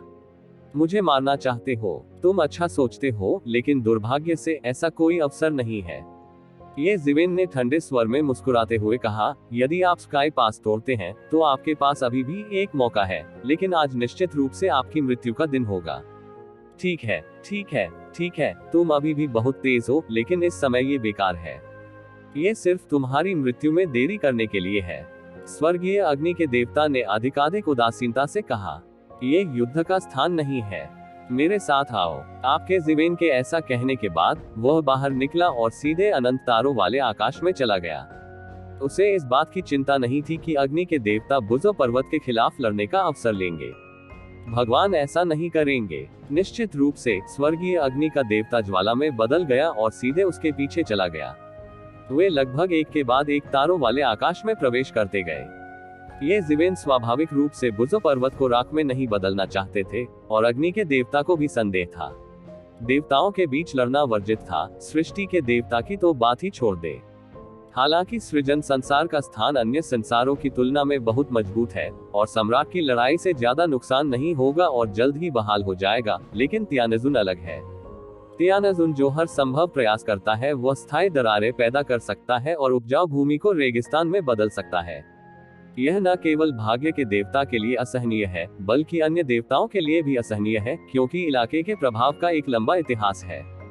यहाँ तक कि अगर कोई राज्य टूट जाता है, तो यह आसपास के कई बड़े राज्यों के भूभाग को प्रभावित करेगा, पृथ्वी की नस को काट देगा और अपूरणीय परिणाम देगा। इसलिए सभी स्वर्गीय प्रभुओं की एक मौन समझ है कि उन्हें सृष्टि के ईश्वर से शुरुआत नहीं करनी चाहिए। यहाँ तक कि अगर जीवन और मृत्यु की शिकायतें हैं, तो उन्हें हल करने के लिए तारों वाले आकाश में प्रवेश करना चाहिए, या अराजकता में भी प्रवेश करना चाहिए। उन्हें सृष्टि के ईश्वर से खिलवाड़ करने की अनुमति नहीं है। मैंने सोचा था कि तुम सिर्फ एक छछूंदर चींटी हो, लेकिन अब तुम जलवायु बन गई हो। अब मुझे अपनी गलतियां खत्म करने दो। मैं हुनुआन का सम्राट नहीं हूँ। स्वर्गीय अग्नि के देवता ने उपहास किया। एक पल में पूरी स्टार नदी ठोस हो गई और बहना बंद हो गई, और पूरे स्वर्ग और पृथ्वी के नियम शांत हो गए और उसके द्वारा कैद कर लिए गए। स्वर्गीय अग्नि के देवता ने ऊपर आते ही अपनी भयानक शक्ति दिखाई। क्योंकि ये जीवेन भी देवता थे, इसलिए स्वाभाविक रूप से वह सामान्य सम्राटों के साथ व्यवहार करके उनसे निपट नहीं सकते थे। ये भयानक शक्ति फैलती गई और अधिकाधिक व्यापक होती गई। ऐसा लग रहा था मानो एक मैदान बन गया हो और एक पल में ये जीवेन को उसमें लपेट लिया हो। तुरंत ये जीवेन को इस विशाल और अतुलनीय शक्ति का दमन महसूस हुआ। उसे ऊपर नीचे हिलने डुलने में असमर्थ कर दे। उसके चारों ओर के सभी नियम बदल गए हैं, जो अग्नि देवता के लिए फायदेमंद है। यही भगवान का साधन है। हालांकि वह जल्दी में नहीं था। यदि वह अभी भी सम्राट के दायरे में था, तो मुझे डर था कि वह केवल विरोध करने के लिए कदम बढ़ा सकता है, लेकिन अब वह सिर्फ अपने शरीर का हल्का सा कंपन था। यह एक अज्ञात लहर के साथ कंपन हुआ, और कानून के परिवर्तन द्वारा लाया गया दबाव एक पल में गायब हो गया। उसकी आंखें भयानक रोशनी से चमक रही थी, और जहां भी उसकी आंखें पहुंच सकती थी, अदृश्य दबाव ढह गया। अचानक वह मुक्त हो गया। ये जीवेन का मन भयानक रोशनी से जल रहा था। वो एक विशालकाय की तरह एक दृष्टि में बदल गया, जिसके एक हाथ में सूर्य, चंद्रमा और तारे थे और दूसरे हाथ में वर्षों की लंबी नदी थी। अपने हाथ में समय और स्थान की शक्ति को पूरी तरह से नियंत्रित करे, उन्हें एकीकृत करे और अचानक अग्नि के देवता की ओर अतीत को मार डाले। इस भयानक शक्ति के साथ वह अंततः एक भयानक हमले में बदल गया और सीधे अग्नि के देवता के सामने भाग गया, जिसमें उसे एक झटके में मारने की शक्ति थी। ये जीवेन की धरती हिलने के झटके के सामने स्वर्गीय अग्नि के देवता जल्दी में नहीं है। अपने बड़े हाथ की एक लहर के साथ उसने सीधे अनंत लॉ कानून को नष्ट कर दिया, सीधे इसे संयोजित किया, एक भयानक गति पकड़ ली और ये जीवेन के प्रहार के खिलाफ ऊपर चला गया। बूम! इस भीषण टक्कर से पूरा आकाश तारों से हिल रहा है और झंझना रहा है। इसे समय और स्थान दोनों में महसूस किया जा सकता है और कई कानून खत्म हो गए हैं। बहुत से लोग स्पष्ट रूप से देखते हैं कि यह तारा नदी उन चीजों से बिल्कुल अलग है जो उन्होंने पूरे वर्ष देखी है। दूसरे शब्दों में, सुरक्षात्मक रंग फट गया और उसका मूल स्वरूप बहाल हो गया। यह अनंत कानूनों से बनी दुनिया का सच था, लेकिन अतीत में लोग इसे देख नहीं पाते थे। तथाकथित पर्वत कोई पर्वत नहीं है, उन्हें एक फिल्म द्वारा कवर किया गया था। अब दुनिया का असली स्वरूप सामने आ गया है, लेकिन वे अजीब लगते हैं। ये तो और भी हास्यास्पद बात है। एक टक्कर और टकराव के बाद अग्नि देवता तुरंत पीछे की ओर उड़ गए और खून की उल्टी की। जब उसने युद्ध किया तो उसे भारी हानि उठानी पड़ी। हालांकि इससे पहले कि वह प्रतिक्रिया दे पाता, ये जीवेन ने उसे फिर से मार डाला। भयानक आक्रमण प्रचंड ज्वार की तरह फैल गया और तुरंत अग्नि के देवता को डुबो दिया। ये जीवेन को सच्चाई पता थी कि वह मरेगा नहीं बल्कि सांप से पीड़ित होगा। अतः उनका ये कदम क्रूर एवं घातक कदम था। ऊपर आते ही उसने तीसरे लोक में अपनी भयानक शक्ति दिखाई। कुछ देर के लिए उसके आक्रमण से पूरी आकाशगंगा चमक उठी। प्रकाश का विस्फोट स्वर्ग और पृथ्वी पर लगभग एक और सूर्य के समान ही भयानक था। यहाँ तक कि सृष्टि की सुदूर दुनिया में भी लोग अभी भी भयानक टकराव को महसूस कर सकते हैं। अंततः टकरावों और लड़ाइयों की इस श्रृंखला ने अंततः सृष्टि के ईश्वर में स्वर्गीय प्रभुओं को चौंका दिया। वे स्वर्ग और पृथ्वी के अभिलेखों के परिवर्तनों से बहुत परिचित थे। जब उन्होंने ये दृश्य देखा तो वे एक के बाद एक अपनी दिव्य चेतना को प्रकट किए बिना नहीं रह सके। क्या तियानजुन के स्तर पर एक और लड़ाई हुई है? हाल ही में इस स्तर पर बहुत सारी लड़ाइयां हुई हैं। पुराने जमाने के देवता भी नाक भान सिकोड़ते हैं। हालांकि देवताओं की संख्या मुट्ठी भर तक कम नहीं हुई है, फिर भी विशाल प्राणियों की तुलना में ये दयनीय है। इस स्तर का युद्ध अनगिनत वर्षों में एक बार भी नहीं होता। यदि ऐसा बार बार होता है तो देवता का रहस्य बिना किसी निशान के गायब हो जाएगा, जो उनके लिए अच्छी बात नहीं है। बहुत से लोग स्पष्ट रूप से देख सकते हैं कि उनमें से एक ये जीवेन है, नया उभरता हुआ तियानजुन वुजुन है और दूसरा पुराना तियानजुन तियानहोशिनजुन है। मूल रूप से ऐसा लगता है कि जिन दो लोगों के मिलने की संभावना नहीं होनी चाहिए, वे वास्तव में लड़े। इसके अलावा ये शीवेन की हरकत देखकर यह साफ है कि वह मर चुका है। दोनों पक्षों के बीच किस प्रकार की कृतज्ञता और नाराजगी का समाधान नहीं किया जा सकता है, खास तौर पर एक पूर्वी क्षेत्र में और दूसरा दक्षिणी क्षेत्र में। सैद्धांतिक रूप से इसे प्रतिच्छेद करना कठिन है। हालांकि अधिक लोगों ने ये जीवेन की ताकत पर भयावह आश्चर्य दिखाया। एक नए तियानजुन ने पुराने तियानजुन को हरा दिया। ये स्थिति एक चमत्कार की तरह है जिसका होना नामुमकिन है, लेकिन ये शीवेन ने ऐसा असंभव चमत्कार कर दिखाया। उसने वास्तव में तीसरे क्षेत्र में प्रवेश किया। सृष्टि के देवताओं के बीच दोन तियानजुन अपने हाथों पर हाथ रखकर खड़ा था और ब्रह्मांड में सभी युद्धों को देखने के लिए दूर तक देखता था। हालांकि उन्होंने लंबे समय से ये जीवेन की ताकत का अनुमान लगाया था, लेकिन उन्हें उम्मीद नहीं थी कि वह तीसरे क्षेत्र में प्रवेश कर चुके हैं। तीसरे क्षेत्र में कुछ भी नहीं था, लेकिन अगर आप ये जीवेन के ताओवादी पुजारी बनने के समय की गणना करें तो यह बहुत भयानक होगा। यह मात्र 10,000 वर्ष ही था। वह पहली सीमा से तीसरी सीमा तक पूरी तरह दौड़े। ऐसी गति सिर्फ रॉकेट की ही नहीं, बल्कि हल्की गति वाले अंतरिक्ष यान की भी होती है, जो लोगों की कल्पना से कहीं परे है। यदि तू जीवेन तीसरे क्षेत्र में प्रवेश करता है तो कई योजनाएं बदली जा सकती हैं, क्योंकि तू जीवेन एक मजबूत सहयोगी और भागीदार बन जाएगा। लेकिन इस जगह को देखने पर यह वास्तव में पूर्वी क्षेत्र में है। ऐसा लगता है कि यह ये जीवेन ही था जिस पर सबसे पहले स्वर्गीय अग्नि के देवता ने हमला किया और मार डाला, जो बहुत सी चीजों को बचाता है। दक्षिण के देवता ने भी इसे समझाया। हालांकि अकेले इतनी ताकत से आप पकड़े जा सकते हैं, लेकिन उसे मारना असंभव है। मुझे अच्छी तरह से देखने दो। आपके पास कितने कम कार्ड हैं? उद्धरण चिन्ह। डोन टियानाजुन ने खुद से बड़बड़ाया। उसे ध्यान आया। ये जिवेन ने उससे पूछा कि तियानहुओ गॉड जून को मारने में कितना खर्च आएगा। वह दृढ़ और गंभीर थे। वह निश्चित रूप से पागल नहीं था। तो फिर उसकी अपनी पकड़ तो होनी ही चाहिए। इसलिए वह ये भी देखना चाहता था कि ये जिवेन का असली कार्य क्या है। उफ, स्वर्गीय अग्नि देवता को ये जिवेन ने सीने में मारा था और उनकी छाती पर घनी दरारें थी। हालांकि उन्हें एक भी मुक्का नहीं लगा था, लेकिन स्वर्गीय भगवान के लिए चोट भी बेहद भयानक थी। घाव के साथ सुनहरा रक्त बह निकला और अन्य स्थानों पर घावों ने स्वर्गीय अग्नि देवता को दूर से देखा। एक सुनहरे रक्त वाले आदमी की तरह ये सोने से बना है।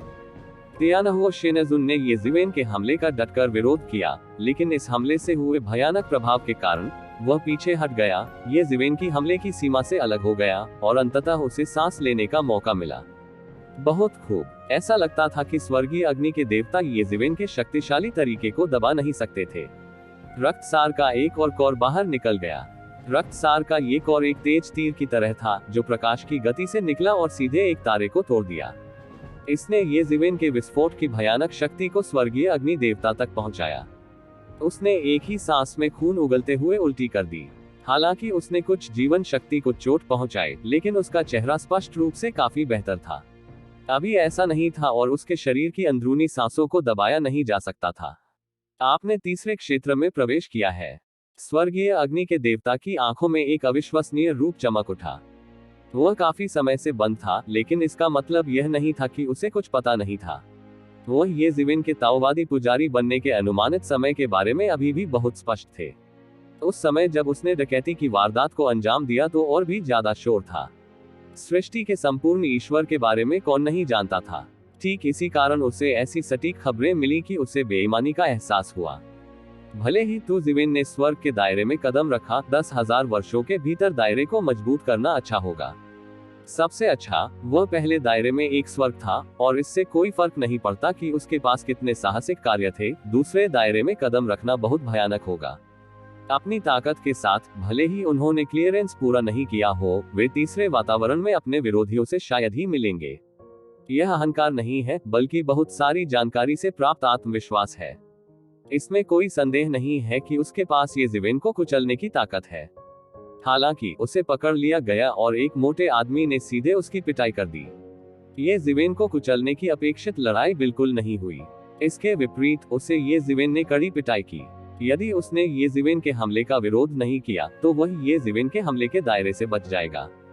अगर वह इसी तरह जारी रहा तो ये जिवेन द्वारा उसे गंभीर रूप से घायल कर दिया जाएगा। इन सब ने उसे बताया कि पहले उसका विचार कितना हास्यास्पद था।